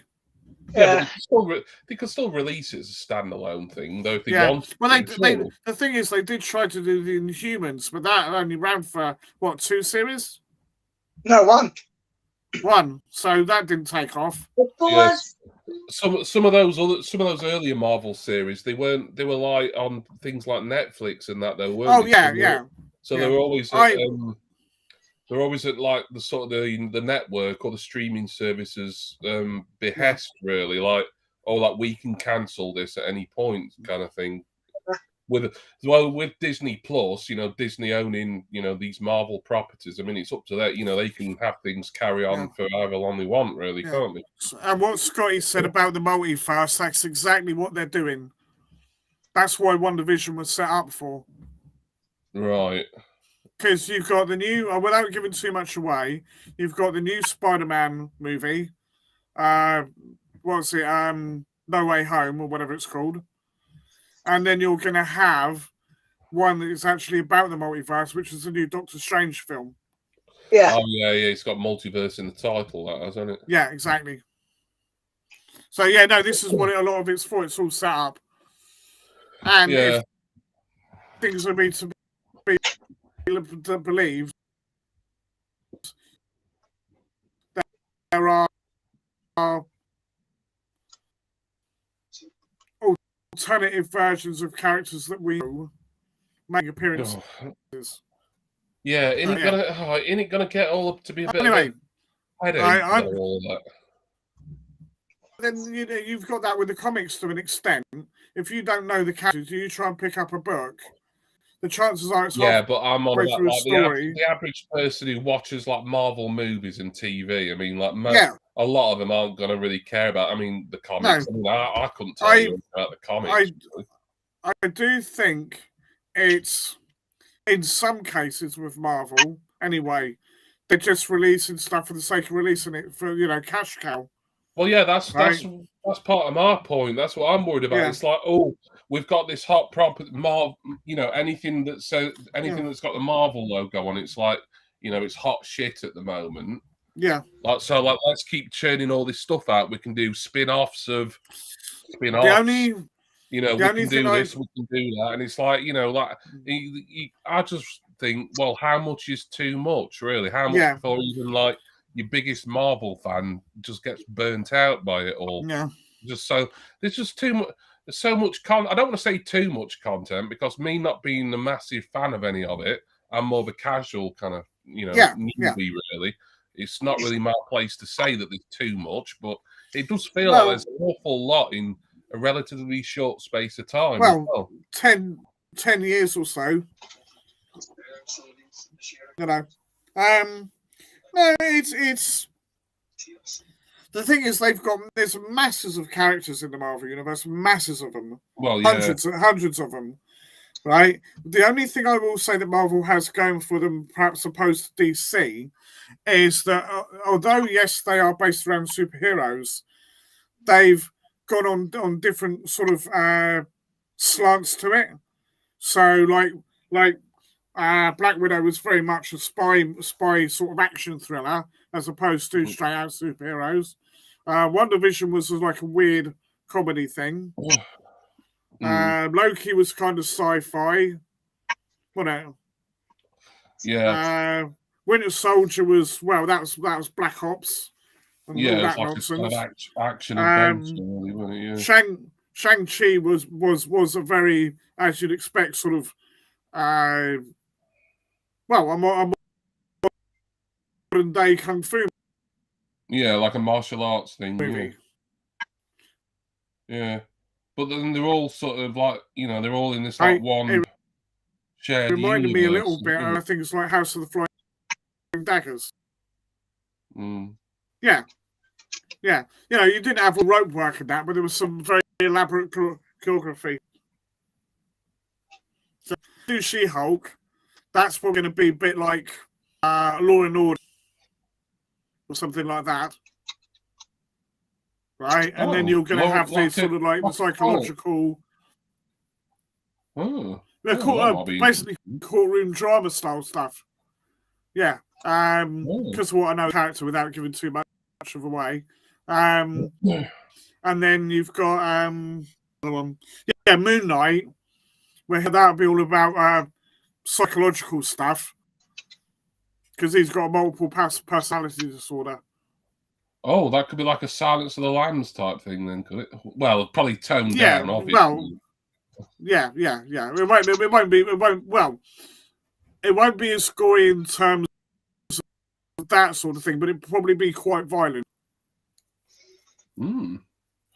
Yeah. Well, I suppose when you put it like when you put it like that, Jason, and you've sort of said, like, you know, all these different shows and films are like, you know, that they're all kind of genre specific. I mean, when you put it like that, it does sound, it doesn't sound like there's anything that's particularly samey to one another. So I suppose that's it is still a lot of stuff, though, isn't it? Like it's all coming out, like, you know, within the next year or two, I think, isn't it? Like, I think the majority of what you mentioned, anyway.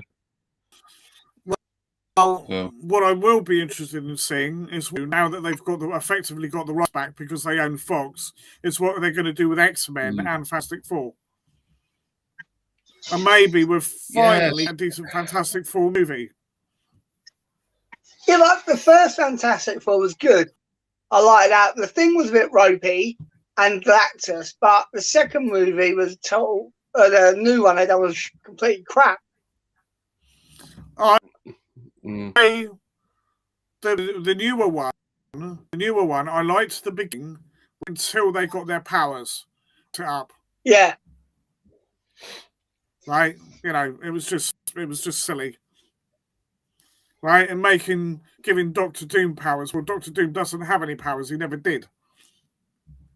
Nah. So, you know. Right. Now, I'm just going to quickly pop somewhere a minute, just for a second or two. Right, and hopefully when we come back, we might be able to move on to. I don't mind chatting all night. I've got no problem chatting all night, but it would be nice to have a game with something. Well, yeah, but like I say, I'm waiting for a fifth person. Really, I just don't think they work well with four. It's not enough people. No. Right. Anyway, I'll be back in a second.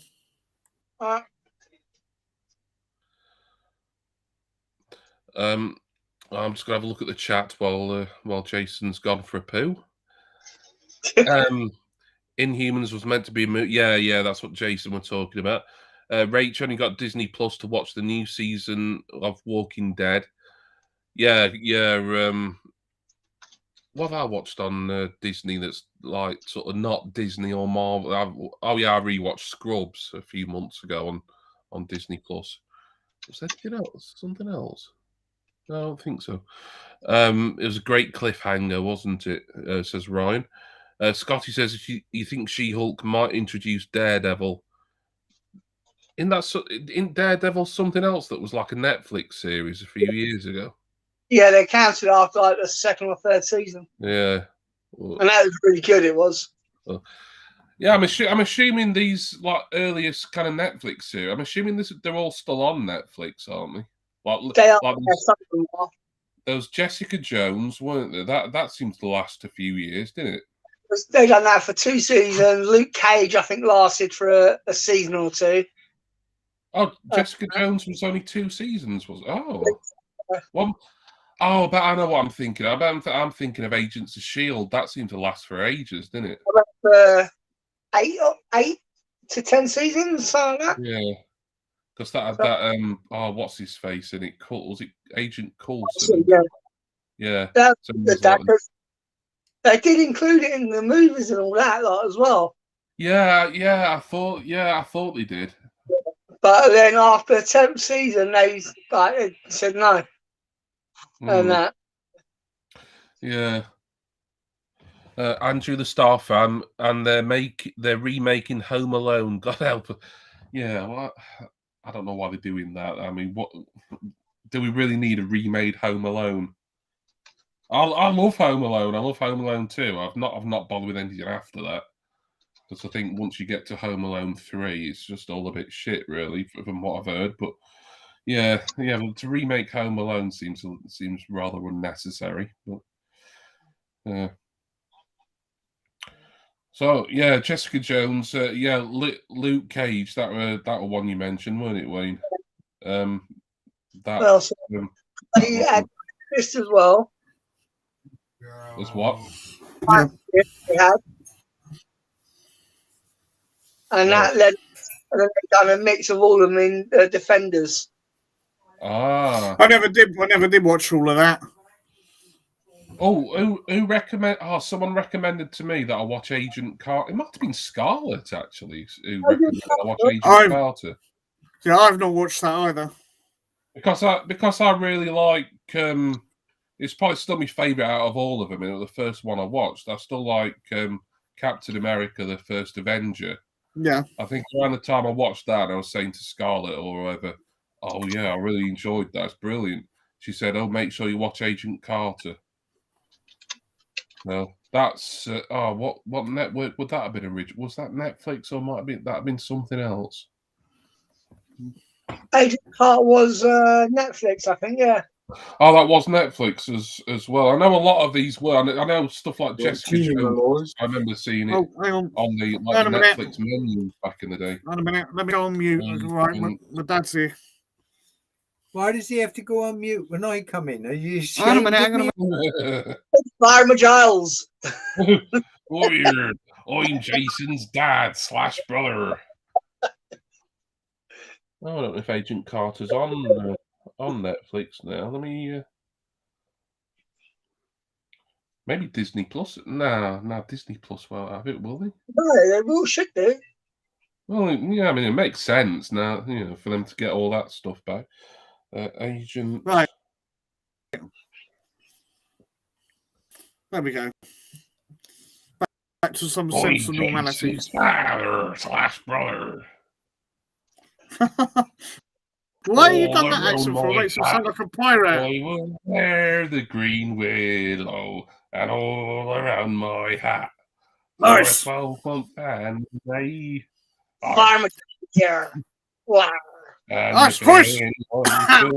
Me the reason why I'm wearing. Our Agent Carter network was ABC. Yeah, I bet it's on. I believe it is on Disney Channel though as well, isn't it? Or Disney Plus, I should say. Yeah. Both seasons of Agent Carter were made available on Disney Plus at launch on November 12th, 2019. Yeah, I thought so. Yeah, so that's where it is if I want to see that, because I've been told I've got so much to get round to watching. Yeah. I've almost done with season 2 of the classic series Batman. There we are. Oh yeah. Season 3 is pretty short actually compared to the rest of them. There's not a lot in there. That's when you get Batgirl and people like that as well. Yeah.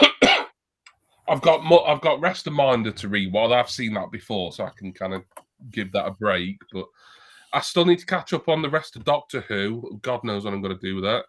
I'm watching Doctor Who since Capaldi was in it. Yeah, I've not reached that. I'm still in like the Matt Smith years. I am like about midway through with them. There's we ain't got that much more to go. A few, but not much. There's there's always stuff on like documentaries and little mini series on Netflix that like come up and like it's like, oh, I'm add that to my list and then I want to watch them. Fortunately, a lot of stuff on Netflix, like even a series, like often it's like just like a little 4-part documentary or something, and you can get it done within like a day. Really. Does anyone know if season 3 of His Dark Materials has come out yet? I'm not sure what was it on previous. It was on BBC. I doubt it. I doubt it's come out then. Yeah. I'll check see if there's a release date or anything. Hang on. Yeah, no, it was quite a good little series. I thought it's damn sight better than the Golden Compass, anyway. Series 2 was 2020. It was November that 2020. So Yeah. Oh, right. Series 3, then it might be coming up pretty soon. But good. Well, I say might be. Don't quote me on that. I'm just speculating. No, I know. But at least we got sort of an idea of when it might be. Yeah. In December 2020, Dark Materials was renewed for a third and final series of 8 episodes based on the Amber Spyglass. So there will be a third series, but I don't think they've decided on an air date yet. So it could be the end of this year, or they might save it for next year. I don't know. Yes. Because what with they probably had to film like under like COVID restriction conditions, wouldn't they? For this one, so they might have to delay it. Like Better Call Saul, that's been delayed because of COVID. Stranger Things got delayed because of COVID. Yeah. Even though I don't watch it, but my mum and my daughter love it. Even I do. Call the Midwife, that got delayed a little bit. No. My mum watches that. Scotty's said about season.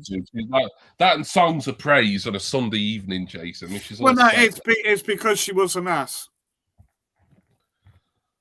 That's why she likes it, because she was a nurse.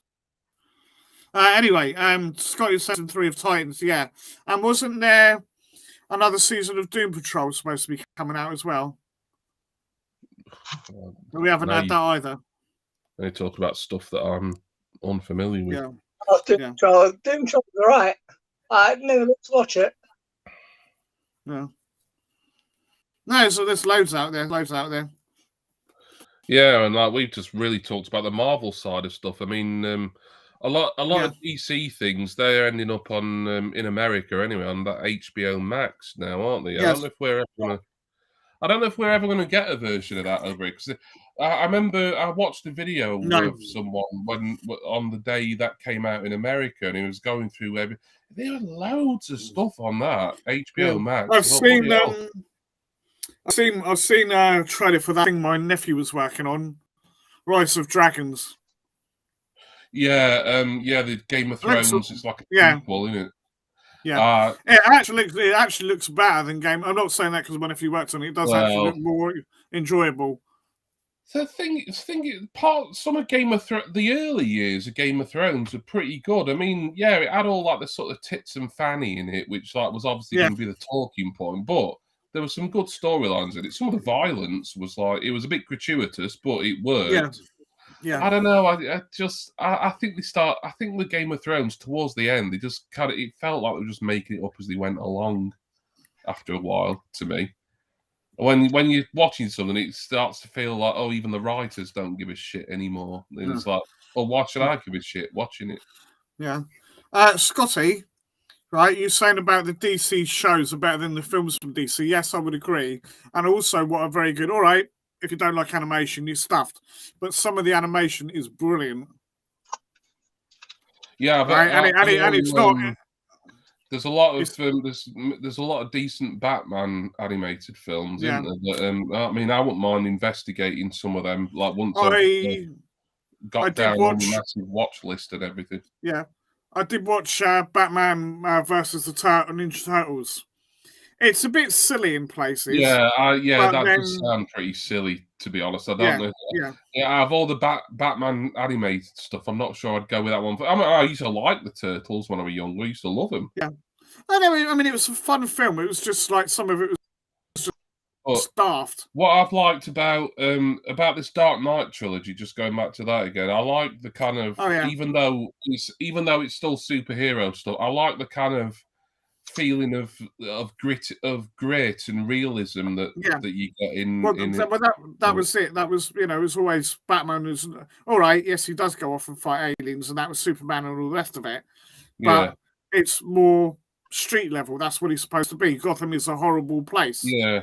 It's like I know I'm not slagging off anyone in the Marvel domain, but like you can like they're coming from all over the kind of galaxy, really. A lot of those people, whereas like everything in like Gotham City, it feels like it could be a real city, and like in America, it's a bit like I suppose it's a bit like New York, really, isn't it?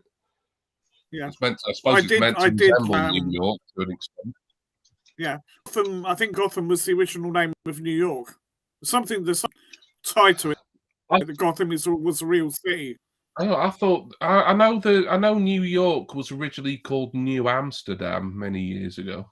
Yeah, or perhaps it was an area of New York. I don't know. It might have been.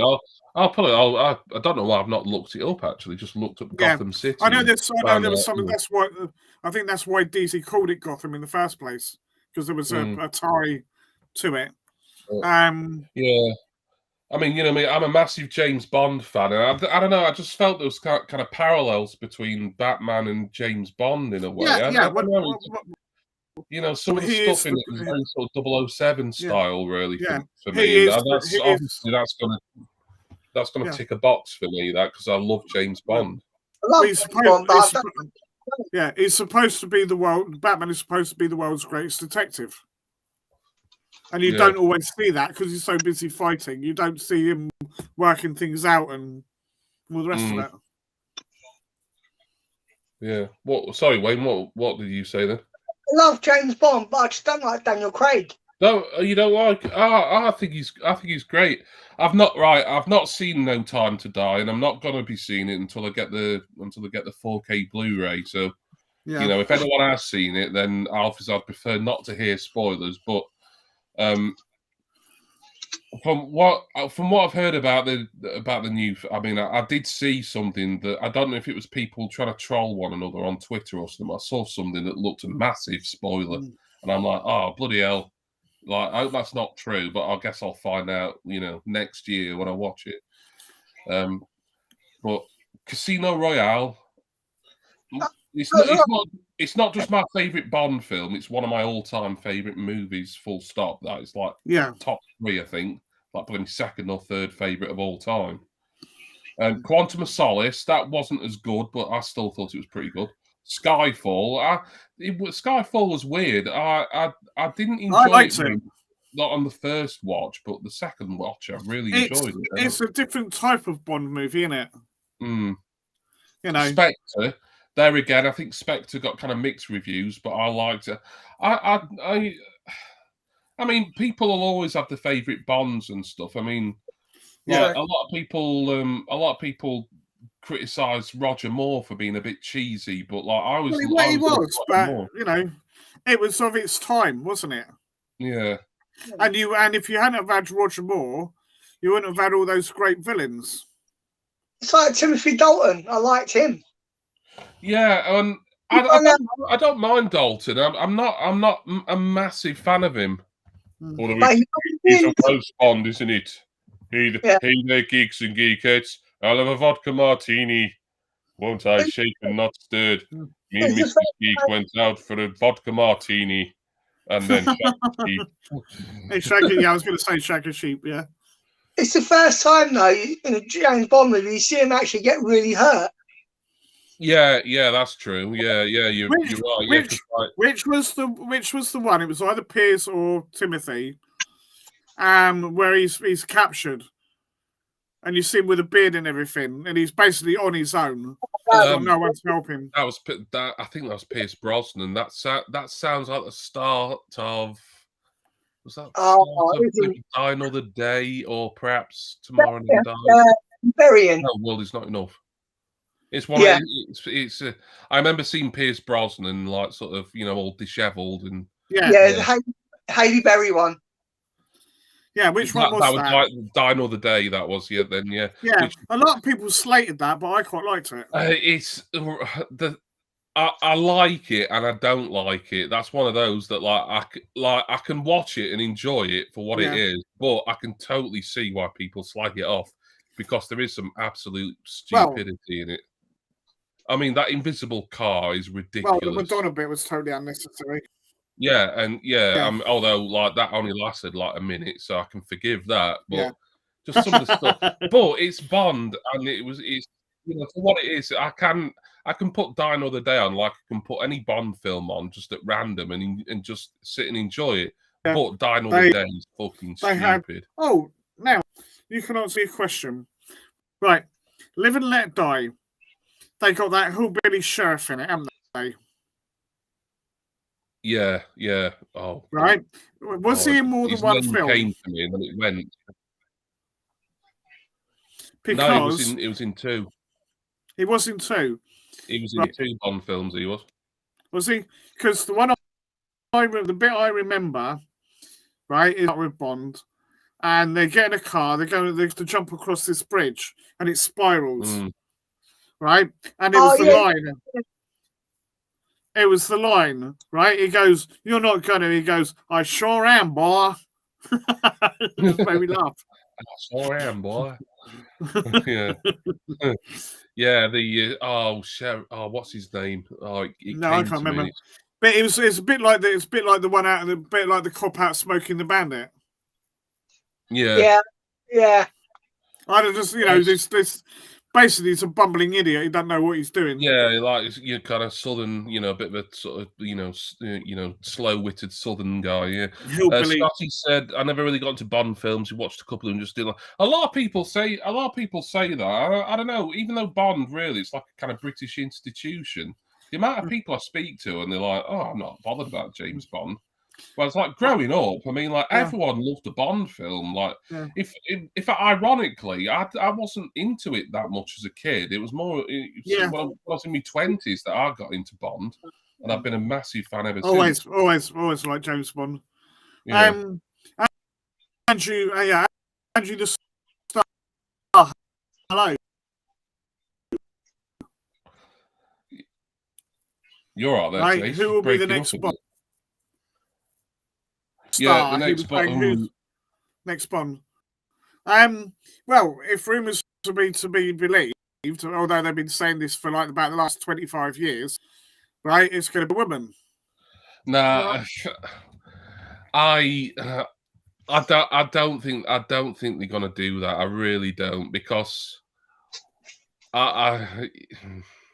Yeah, but they said that about Doctor Who, mate. And look what happened. Yeah, but that's a bit. I mean, like if you're a Time Lord who regenerates, then you could technically become a woman at any point. You could become, I don't know, like maybe some sort of talking goat or something. Technically, they wouldn't be able to call it James Bond anyway.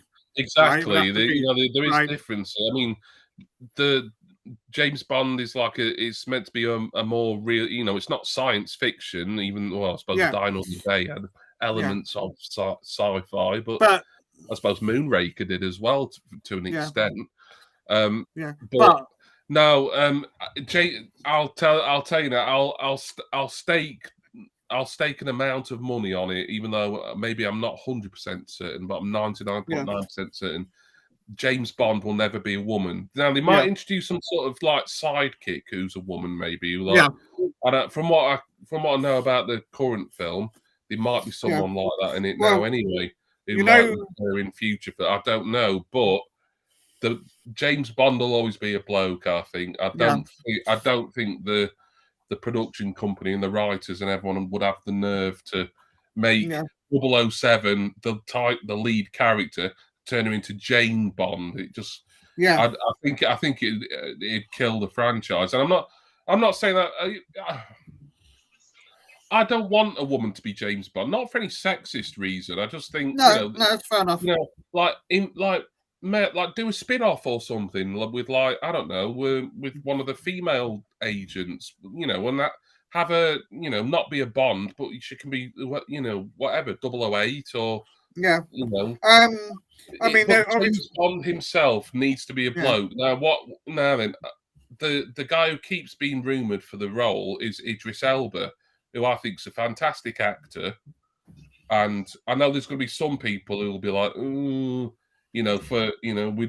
should Idris Elba be Bond because, well, for the obvious reason, like he's black and James Bond's always been a white guy. That doesn't bother me. If Idris Elba is the next Bond, then I'll say fantastic. I'm not sure he's going to be though, because I think they might want someone a little bit younger than him. Yeah, obviously there's the whole thing that James Bond is as much of a code name as 007. Yeah. So you never know their real name. It's like, right, you're in the role, you don't have your own name now, you're James Bond, that's it. Yeah. Yeah, a woman, Andrew, a woman, but it's... I can see them maybe wanting to do it just to like try it out, but I think there'd be so much backlash from like, you know, especially like your older fans and stuff. They'd be like, I think there'll be a little bit of backlash if the next Bond is like, you know, black or of an ethnic minority, which personally I think, I just think the best person for the job should get the job. Like I like Daniel Craig, but his time is up. Arguably, maybe he should have finished after Spectre, but then he came back and decided to do one more. And I've not seen No Time to Die yet. I'm trying to avoid as many spoilers as possible, so I can't sit here and say it's great or it's shit. But it is Daniel Craig's final one. So I'm very intrigued to find out who the next Bond will be, but it will be a bloke. Yeah, Idris Elba keeps getting rumoured, but I mean he's been rumoured for the part for years, and like he's like all of us. He's not getting any younger, is he? And I think they want someone who's going to be a little bit younger than what's Idris Elba now? How old will he be? About mid-40s, maybe even late 40s. I think He's what? He's about 50, I think. Yeah, he could. Yeah, he might be getting on for 50. If he was born in like early 70s, then yeah, he probably is 50 or thereabouts. And I know we have had sort of older Bonds in the past, but don't forget Roger Moore was only 58 when he did A View to a Kill. He's 40. Everyone. Hang on, no, he was 40. No, he was 40 something when he started. I'm sure he was 58 when he weren't 48. He was in his 40s when he took the job. Yeah. He was about 58 when he did A View to a Kill, and everyone was like taking a out of him, saying, "Oh, he's like nearly 60 years old. Like he can't be James Bond after this." Yeah. Lee, what you're saying, I would agree that it was a travesty about Doctor Who. I thought Jodie Whittaker was very good, right? The only issue I had with it is they didn't delve enough into the fact that it was a woman, right? And her adjusting to a new form that he hadn't had before. Because I expected her, her to be a bit clumsy in that, tripping over her own feet and bits and pieces like that. I agree with it. I mean, I can't. There again, I can't speak too much on it because, as you know, I've not caught up to Doctor Who, to Jodie Whittaker yet. I've not even got to Peter Capaldi yet. Yeah. But and I see what you're saying there. The like theoretically, like I don't think there's anything wrong with Doctor Who being a woman. Yeah. But in the execution of it, like it seems like they could have done a lot better. So I see what you're saying. There were some good stories though. There were some good stories. Lee, I don't necessarily know that they were trying to be PC as such. I think it's something that because people have been saying for years, again, like Bond, right? Why don't we have a female Doctor Who, right? And I think this was they wanted to try. They did it now because we've had all these series come out since 2000 or whenever it was, right? And they wanted to try something new. So why not? Why not do it? Right? I mean, you can argue it's PC, but I think it would have happened. Yeah, anyway, eventually. I see what Leroy's saying, and I see what I agree with both of you to an extent. The thing is, like, there again, I can't speak from experience. That's the trouble. I can't say for certain, like all this criticism that the 13th Doctor era has had has been justified. I've read a lot of reviews, and a lot of them have said, this, just story-wise, this just isn't up to par. So but then that was because they've got a completely different writer now, anyway. Yeah, but because it's not Stephen Moffat or wonder, like some of these negative reviews, how much kind of bias is there to start with? Like, exactly. We never wanted a woman in the role, kind of thing. You know what I mean? Well, there was right. Remember, there was a certain individual that we used to know that went absolutely mental when he heard it was going to be a woman, And yet he ended up eating crow when he actually saw the series. He actually said he liked it. Yeah. I do. Not that I would trust that bloke's opinion on much, to be fair, but But a lot of people have said, a lot of long-time Doctor Who fans have said that like the Jodie Whittaker, series and era's just not been up to scratch. Regardless of like the fact that like it's a woman in the lead role. I think Lee's made a fairly good point there. I think to an extent it probably was the BBC saying, "Oh well, what with us, being more sort of inclusive and seeking to give women, equal opportunities." Because the BBC now, like all the panel shows they do, well, legally the BBC have got to have at least one woman on every panel show now. Yeah. It's about under 10 years ago, like you could watch something like Mock the Week or Have I Got News for You, and it'd be like 4 blokes or 6 blokes. But now, the BBC is it's like this own legal rule they've made for themselves. Well, there has to be at least one woman on every show of that sort now. To be fair, though, right? When they got rid of Frankie Boyle, that left the door open a bit more because I think a lot of women were probably being quite offended by things he had to say. Well, I mean, a lot of the time with Mock the Week, it was basically the Frankie Boyle show, a lot of it, and then like everyone else was just kind of like sort of trying to live up to his standards, really. Yeah. Although he's toned down a lot. He's got quite sort of politically correct in more recent years. Like if you watch like his more recent stuff, he don't do any like the kind of sexist and jokes about Harvey Price and any of that stuff now. He's quite kind of, I don't know, the term's woke, isn't he? He's quite one of those kind of, he's like all inclusive now, and like he doesn't like to offend certain sections of the society like maybe he would have done 10 years ago. And Lee, Marvel do have a Wonder Man. Yeah, and there's been a Batwoman, hasn't there? Right? Yeah, there's a Batwoman. Yeah. Right? Has Captain Marvel always been a woman, or has that ever been a man? No. He started off as a bloke. He was all the business with the Krees. Oh yeah.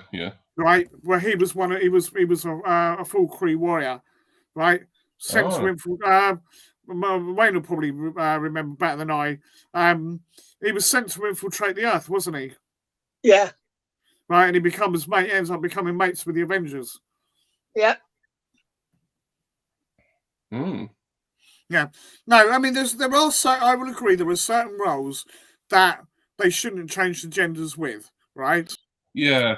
I mean, this one with Doctor Who, I'm not a man called one. Well, no, but Wonder, as Jason said, that's been a Wonder Man. I mean, it's how successful that's been. It's debatable, and I'm not sure. So I've never heard of a Wonder Man until Jason had just said it. But if anyone's going to know, he was heavily connected with the Avengers. Right, and Vision especially is heavily connected with the Vision, heavily. Oh, right, yeah. There's with Doctor. I mean, like Doctor Who. I mean, a doctor, as what we know to be a doctor, as somebody who practices medicine. I mean, that can always be either male or female. Yeah, well, whereas James Bond, yeah. The code number 007, that can be assigned to anybody. That can be assigned to bloody Jason's mum's dog, really, yes, so if need be. But the name James Bond, you're obviously not going to get a woman called Jane. No. So that means you have to change the name to Jane, or maybe something completely different. And I think then it's something completely different anyway. It's a different character. It's almost a different franchise. So why don't you just have a spin-off with a different female character? I don't see why they can't do that for James Bond. With Doctor Who, it's a bit more with it being sci-fi and everything. It's a bit more. I mean, you're not gonna get a female Sherlock Holmes because it was written as a role for right. And yes, right. I suppose you could say the same for Bond because Bond started off in books, right? that character was also supposed to be that particular gender, right? Yeah, and what you've said a bit, Miss Marples. Well, yeah, it's Miss Marples. So it's not going to be. You're not going to have a Mr. Marples. Oh yeah, because it wasn't. Wayne playing Wonder. I don't like. I like to pull my pudding to Gal Gadot sometimes, and I'm not going to be able to do that anymore if I picture Wayne's head on her. No, oh God! Didn't they try that in Tarzan? Didn't they? No, yeah, but there was in I think Edgar Rice Burroughs himself did write a female. She wasn't called Tarzan. No, it's she was called something She-Devil. Right? Yeah. Yeah. It was certainly in the 70s comics. I know that for certain. Yeah, I think I saw a video recently, and yeah, someone was going to like comic conventions and flea markets to buy comics, and yeah, I think I saw some of those with like this female Tarzan type character, like she. And he also in one of them, because I had the comics. There was something. It was something like Kovac, and it was a son. They tried doing a film of like it called Sheena. And don't forget, right? Oh. There was Red Sonja, which is for all intents and purposes is a female version of Conan. Yeah. So you know. Yeah, I mean, so there is a precedent now. Going back to Doctor Who, like, you know, and I suppose it's touching upon this kind of like Idris Elba or, you know, an actor of colour maybe becoming the next Bond, but I think it would have been perhaps a better step for the BBC if they wanted to appear, you know, all woke and PC, for them to have cast the 13th Doctor as like maybe, you know, like a black actor or an Asian actor, but a male. And then maybe like when number 40, it's time for number 14, the 14th Doctor, you know, they could maybe go for a woman then if that's what they really wanted to do. I don't know. I mean, I'm just kind of, I'm trying to think of like almost like compromises, really, because I know there was so much outrage when Jodie Whittaker got that job, and I know some people have enjoyed her stuff, but a lot of people, for whatever reason, haven't.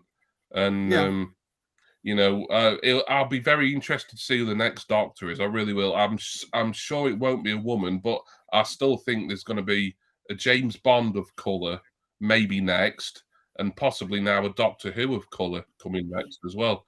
I think both of those could be announced. You know, matter about both of those fairly soon. As I say, I still think, you know, you've got to, as I say, you've got to remember that the ones that came on board for Jodie Whittaker is a completely different crew. Yeah. Different writers, different directors. They wanted to do something different. What's more different than sticking a woman in the role? Yeah. Just saying. Yeah. But for me, just knowing how the public could react and has reacted, I think I would have kept the 13th Doctor to be a male, but given the job. I mean, I don't want to keep mentioning Idris Elba like he's the only black actor in the country, because he isn't. But you know, someone of fairly kind of, you know, A-list stat. Well, I mean, you know, maybe not A-list for Doctor Who. It's a bit unnecessary. Certainly for James Bond, I think they need, you know, a fairly big name. And well, I mean, I was going to say, if you think about it, Idris Elba's already got the experience of doing the sort of the cop spy thing with Luther. Oh, Luther's brilliant. I love Luther. It's so good. So, you know, he could quite easily carry off James Although Bond. The last series of Luther, I mean, it did get a bit mental, but it was still, If there's people here who've not seen Luther, like especially like the first couple of series, I'd say, first 2 series of Luther is just so good. You've got to watch it. Really, really recommended. Colour makes no difference. This is about sex. No, I know. It's I agree. I agree to a large extent, Leroy. I mean, I will always say, James Bond, that 007 in that franchise that dates back, well, it dates back earlier than the 60s, if we including the books. And I've read some of the books, and I like them. I never got to read them all, but I read quite a few of the early ones. But if we talk about James Bond, a franchise that goes back all the way to the 1950s, technically, that should always be a bloke. Like, regardless of colour, and that colour's irrelevant. Yeah. You know, in the world we live in now, we are going to see probably next, or very, very soon, like within the next 10 years or something, we are going to see a Bond who isn't necessarily, a middle class or upper class white gentleman, as all the others have been, really. I think with Doctor Who, it's more complicated. There's like the writings take into effect, like you've said, Jason. A lot of people haven't criticised Jodie Whittaker as such, but they've criticised the guy. I think his name's Chris Chibnall. I think. Yeah, I think Jodie Whittaker. Church, which Jodie Whittaker was on that, obviously.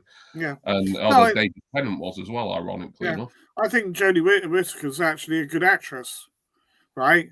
Forget what script she's given. I think she's doing the best she can with what she's got. And right. I mean, the bit of the red, But my point is, Frammers, with a bit about Red Sonja, it was effectively a female version of Conan. Yes, you can only have a female player, right? But it's like we were saying earlier about Batman and Batwoman, right? Batwoman's got her own TV series, right? There's so many of the Marvel characters that have got female versions of them, right? So they're going to do it. Yes, they give them a different name. They give them a different personality. It's not the same person, right? But as Jimmy was saying about James Bond, there's no reason why they can't do, right along the same lines, a female spy movie. Yeah, I mean, it's quite surprising, really, that there hasn't been a spin-off from James Bond at all, really, especially during like the sort of downtime. When they had a bit of a break between there was a bit of a break between Dalton and I forgot, brain fart. Brosnan. What? Brosnan, thank you, Wayne. Yeah, thank you for that. Yeah, there was a bit of although I think there was a lot of legal problems during that, but there was a bit of a break between Dalton and Brosnan, and then there was a little bit of a break between Brosnan and Craig as well. And I mean, I'm not saying that it was the right time for a spin-off at all, let alone like a female-led spin-off. But it does surprise me, really, that there hasn't been some sort of. I had an article about it recently, but it was like the producers, like the Broccoli family, saying why they'd never bothered doing a James Bond TV series. But think about it. I don't know if it was done right and it was had similar writers and production values that the films have.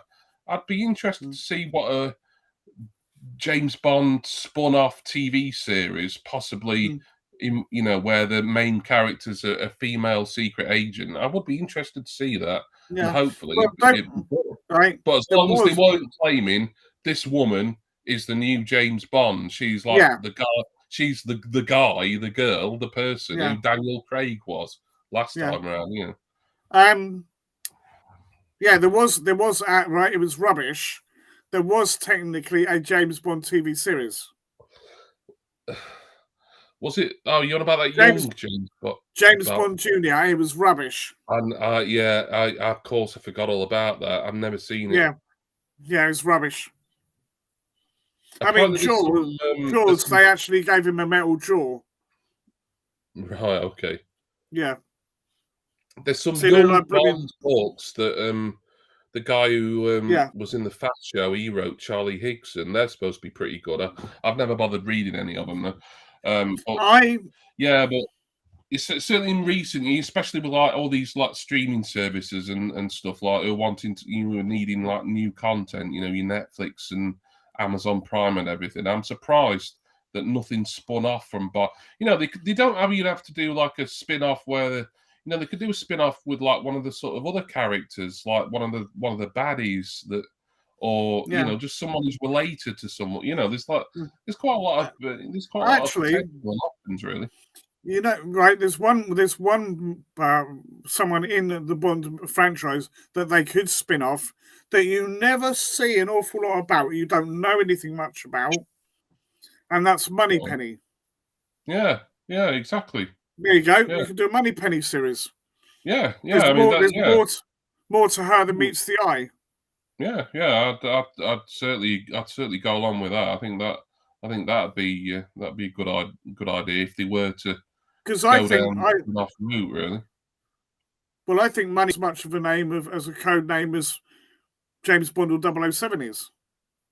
Well, yeah, I mean, yeah, because the character, the person, the name Miss Moneypenny, that's existed, you know, in the movie universe since day one, and in the book since day one as well. But she's evolved, like, you know, she's someone, you know, I can't remember the name of the actress, but she's a lady of color, isn't she? The current one, yeah. I think. I'm sure she is. What was his American buddy? That's been all different actors as well. Felix Leiter. Yeah. The CIA guy. Yeah, there again. Do something with Felix Leiter. He's been played by all kinds of people, he has. Yeah, in fact, you know, I mean, Felix Leiter, he was I think it was in the 80s. I can't remember which ones. I'd have to rewatch all the films so that I could rejig my memory. But he was played by someone who went on or had previously played a baddie. And it wasn't that long, you know, between the two either. And it was a bit when you're having a Bond marathon, it's a bit jarring when you see this actor who's quite familiar looking. Like, hang on a minute, like he's playing Leiter this time, whereas not last time or in the next film, he's like the main baddie. He's like, oh, that's a bit. Yeah. Well, Peter Capaldi had already been in Doctor Who before he took on the role. Yeah, he was in that like Roman kind of one, weren't he? Yeah. I think that was fairly common in Doctor Who, though. I think Colin Baker had a part in Doctor Who before he became the Doctor. Yeah, I'm sure he did, and that's going, you know, obviously that's going back like 30 odd years. There was all that thing. What was his name? You know, I think it was Tom Baker's assistant. Is it Adric? Oh, Adric, yeah. There was rumor going on for years that he was going to take on the Doctor Who role. Obviously, that never happened.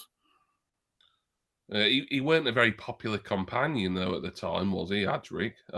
Well, I mean, he wasn't a little bit before our time. I mean, because he was like early 80s, and only really got into Doctor Who. He was a bit. I think a lot of people were upset when he died.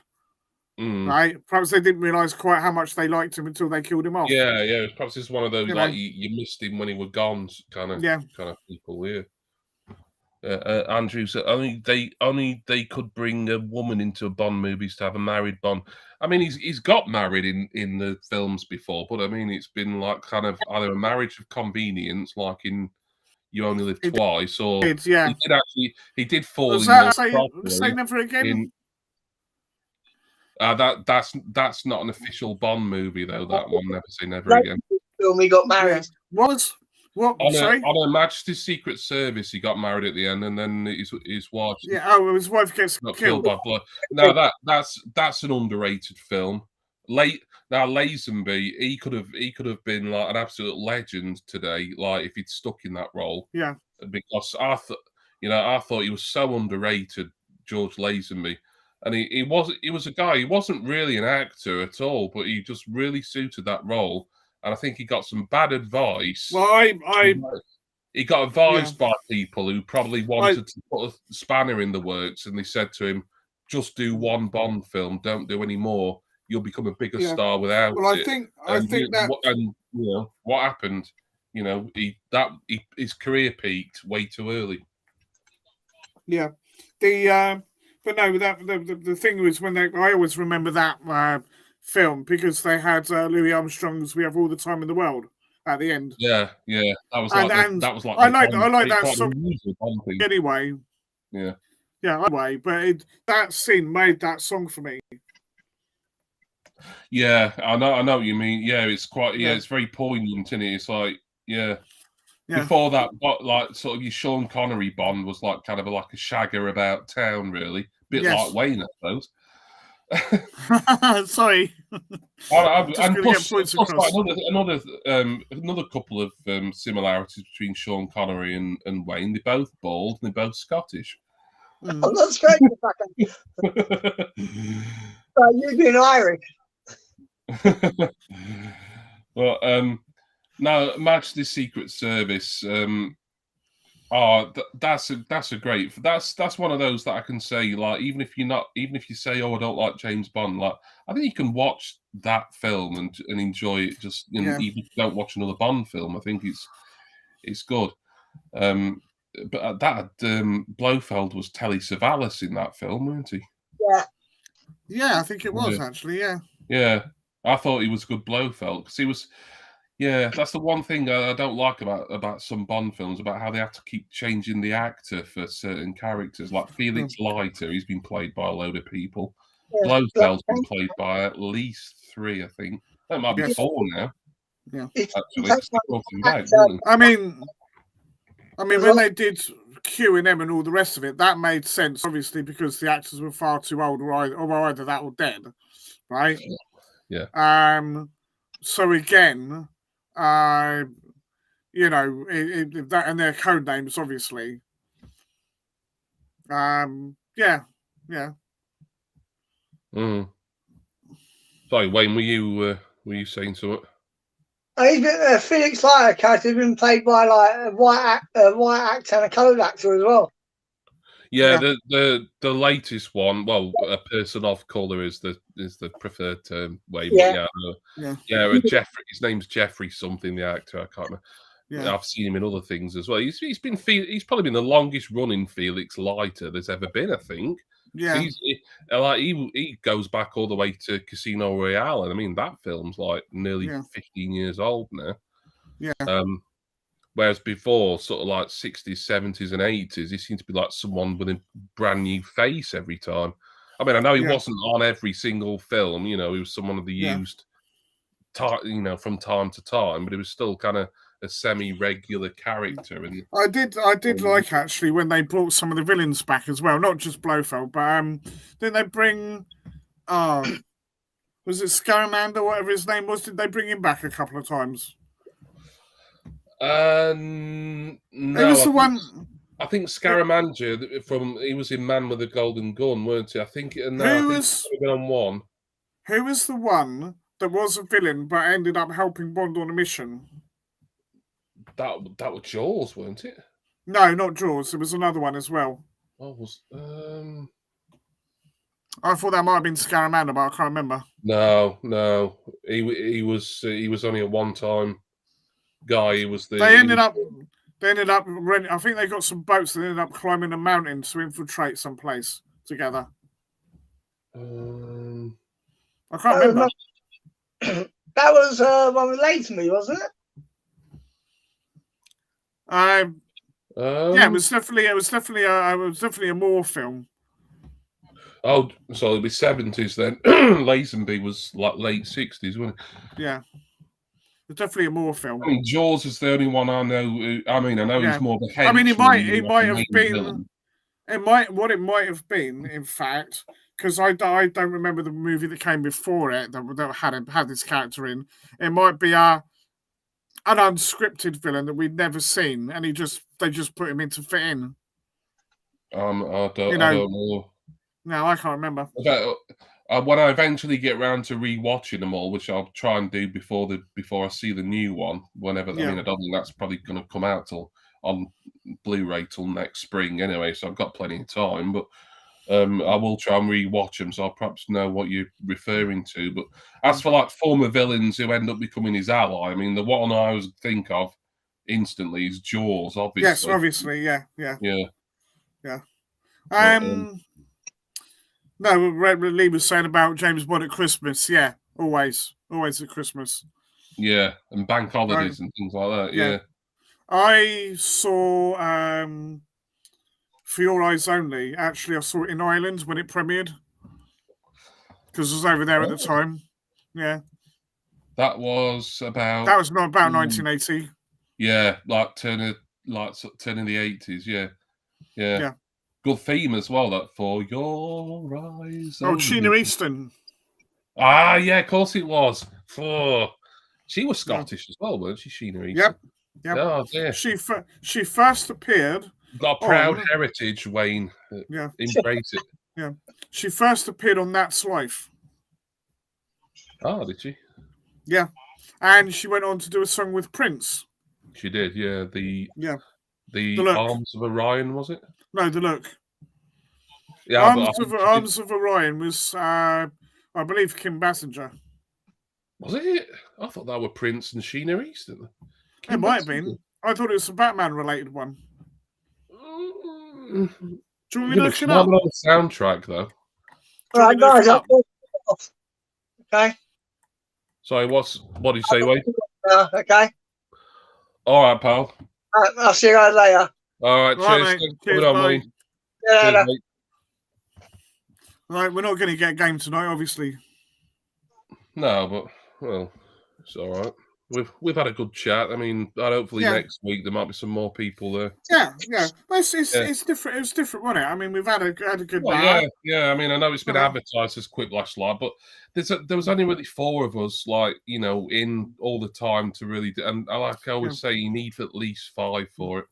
Right. I've got one for you, for a Quiplash for you. Jimmy Barnes is A. There you go. A legendary lover. Connor said Patty Clow. There we go. I've turned it around into a roast for. Well done. But, it's Sheena Easton, For Your Eyes Only. How could I forget that it was her? Yeah. The theme to Octopussy. I don't think I rated that. Oh, that was All Time High, weren't it, by Rita Coolidge? I don't think that was the one I liked. Is I can't remember which film it was for. Nobody does it better. Spy Who Loved Me. That is a class song. Nobody does it better. Yeah. Oh yeah, because it said she actually does say The Spy Who Loved Me, doesn't she? Isn't it? Yeah. Is that Carly Simon? Yes, it is. Yes. Thank you. Yeah. Our musical knowledge between the pair of us, mate. Yeah. I like. I've done it a few times, sort of, you know, either with friends or just kind of in my own head. Really, not true. Jimmy Barnes does it better. Well, yeah, that's that. You would know, Lee. But I do like ranking the Bond themes as well. I think that's a lot. That's like a lot of the fun of you know, like being in the Bond fandom. Really. Well, they you know, Duran Duran, Aha. I like both of those. Oh, I'm not. I'm not overly fond of Duran Duran generally. Yeah. Some of their stuff I like, but a lot of their stuff I can live without it. But A View to a Kill, fantastic. One of their best songs there. Yeah. Not as right. I think as one song I'm going to bring up now. I think as a Bond theme, it was rubbish. As a song, it's all right. And that was Die Another Day. I like, as you know, I'm a sort of, I'm not saying more casual Madonna fan, but I do like Madonna. As you know, I've got a few of her albums. I don't rate that as a song. I don't rate it as a Bond theme, and I don't. No, that's what I said. Madonna. I mean, there's worse. It's not awful, but.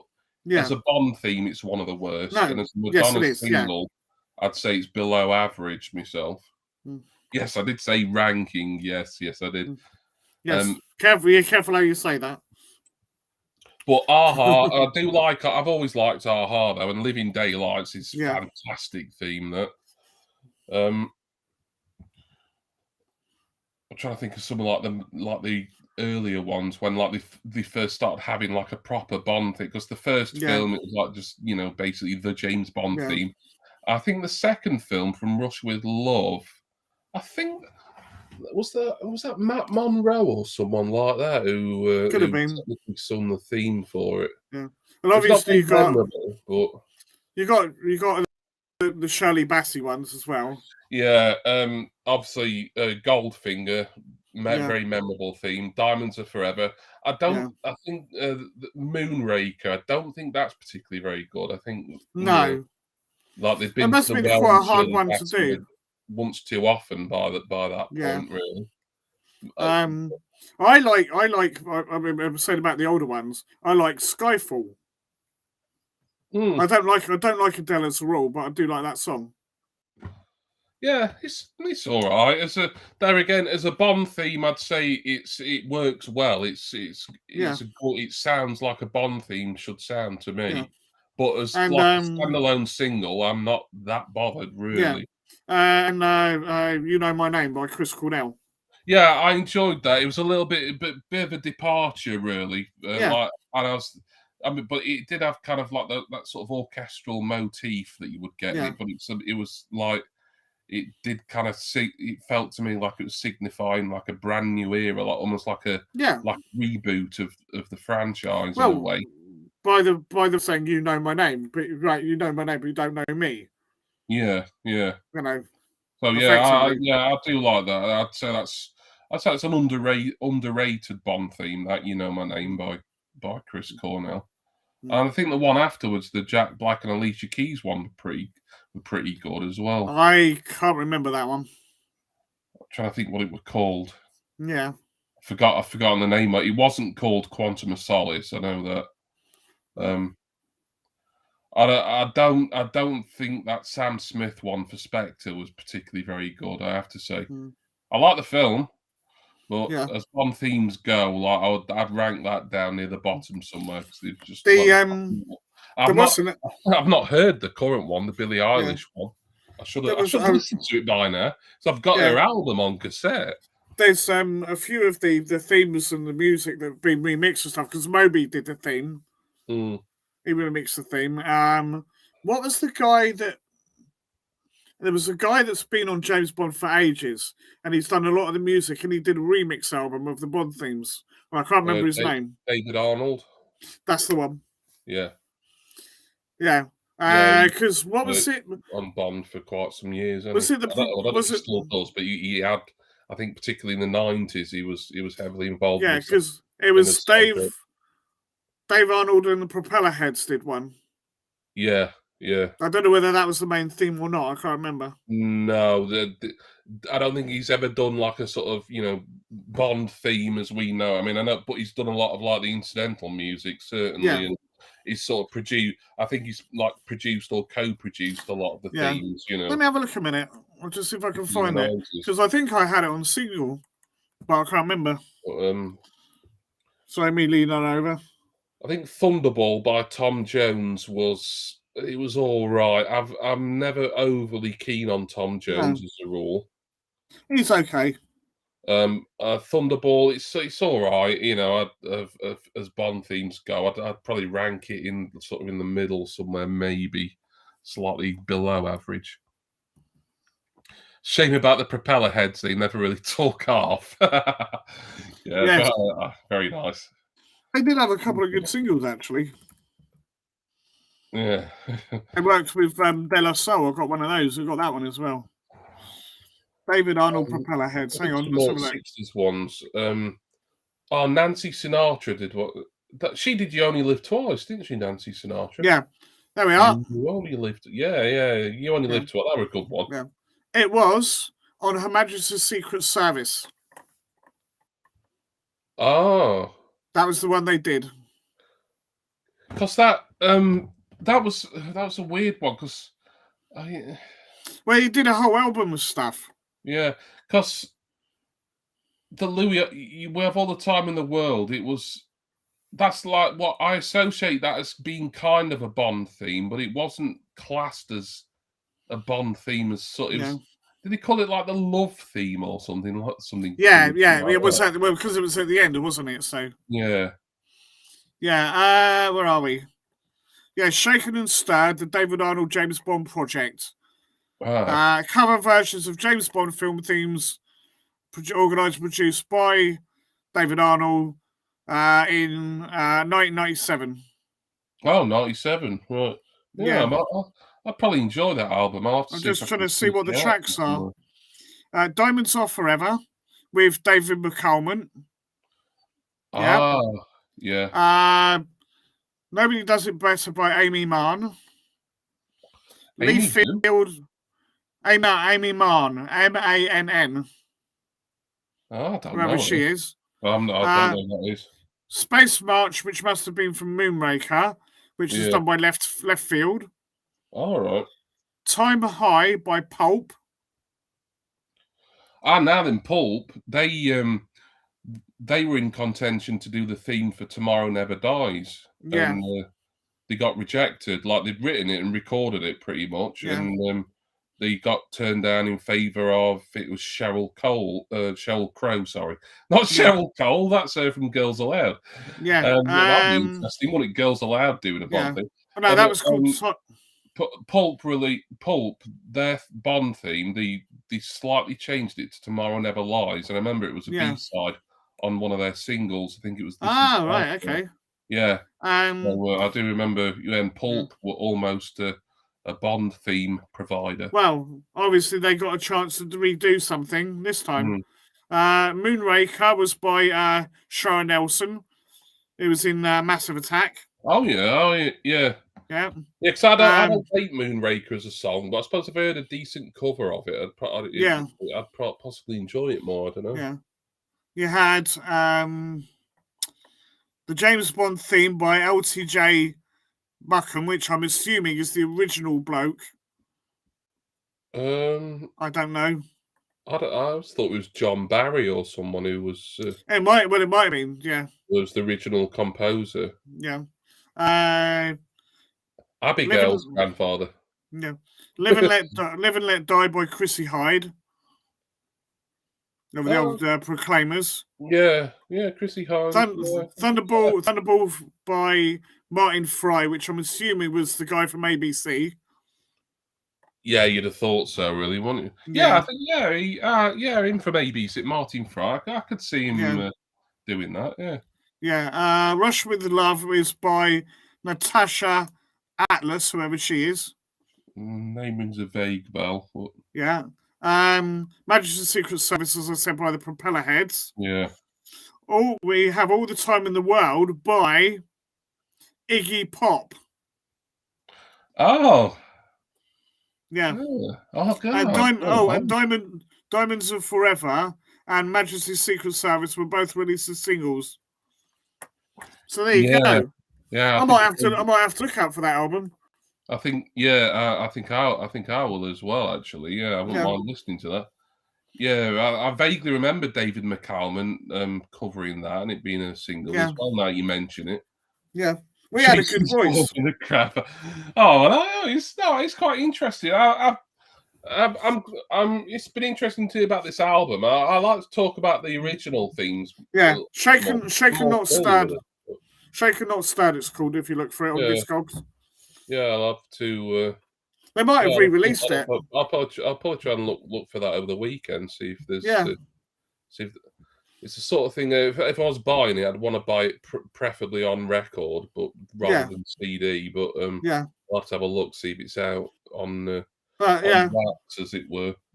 I'll have to see if I've still got the single. I'm sure I've got one on single.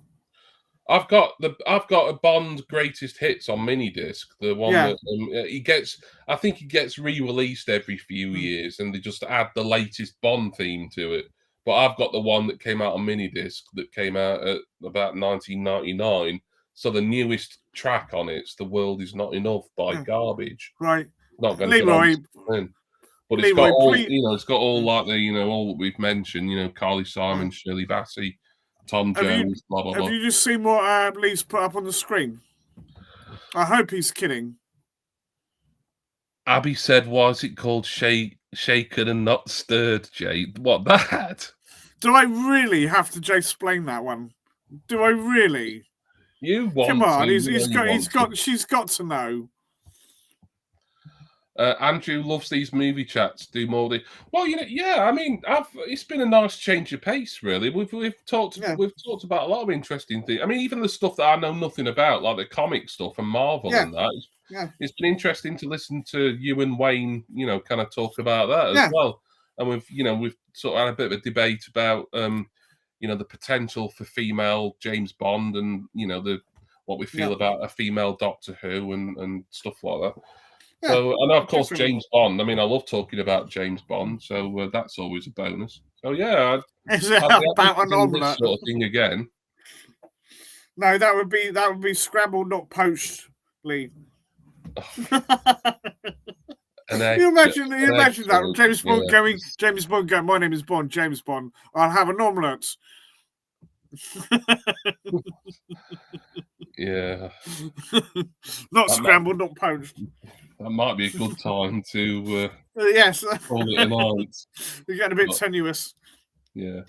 Well, I'd probably be stopping around about now, like maybe a little bit later. But have we been playing Chatbox anyway? So those of you who've been in the chat, and Leroy's been in and out, so I very appreciate that. Thank you for your opinions. Like I say, for this future Friday nights, and we're not got enough people to play a game, I'm sure we can find something along this kind of ilk to chat about.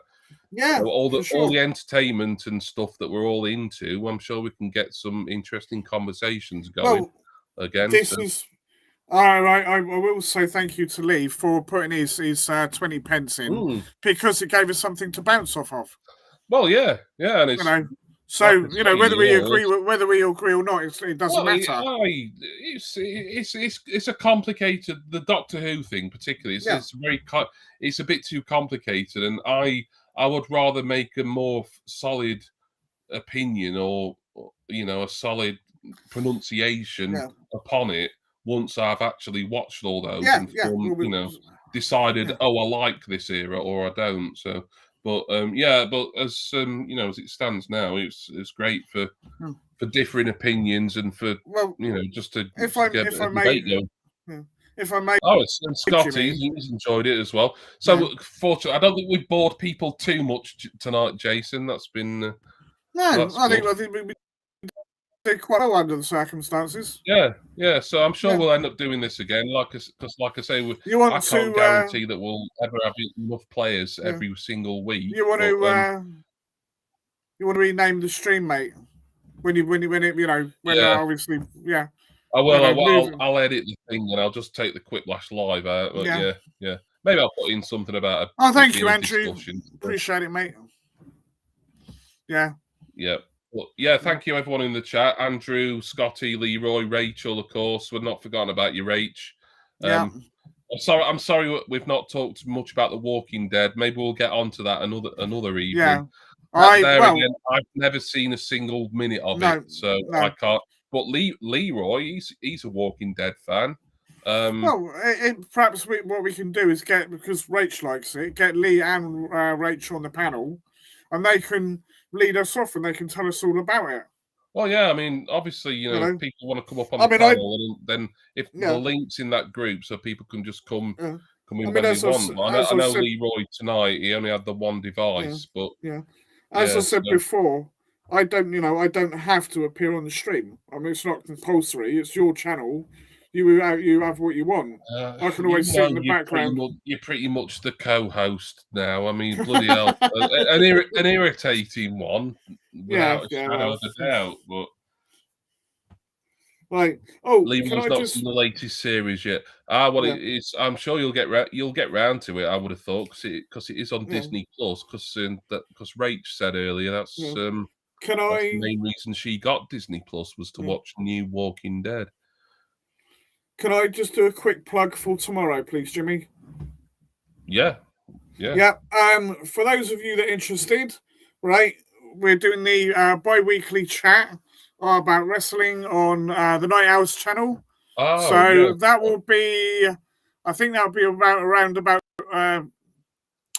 10 o'clock, wasn't it, last time? Yeah, I think it was. Yeah, about 10 o'clock. Yeah, 5 Eastern, if I remember correctly. So yeah, if you're interested in wrestling or whatever, then that'll be the Night Owl, Vicky. So go and watch her and Jason, and is that other panelist guy with you tomorrow, or don't you know yet? Right. As far as I know, I don't need his life story, Chase. Just a simple yes, no, or I don't know will do, mate. No, I don't know then. I don't know. Right, okay. Sorry. But it's going to be Vicky and Jason for certain, and maybe another panelist. We don't know. I think Stephen is as and when. Jason is your Gordon the Gopher. Yeah. Oh, imagine sticking your hand up Jason's arse. No, thank you. Nothing. And so I'm loath to have the old prostate check. That's bad enough. Oh, all right. And on that bombshell, we're gonna go. Right. Thanks, everybody. I'll see you next week.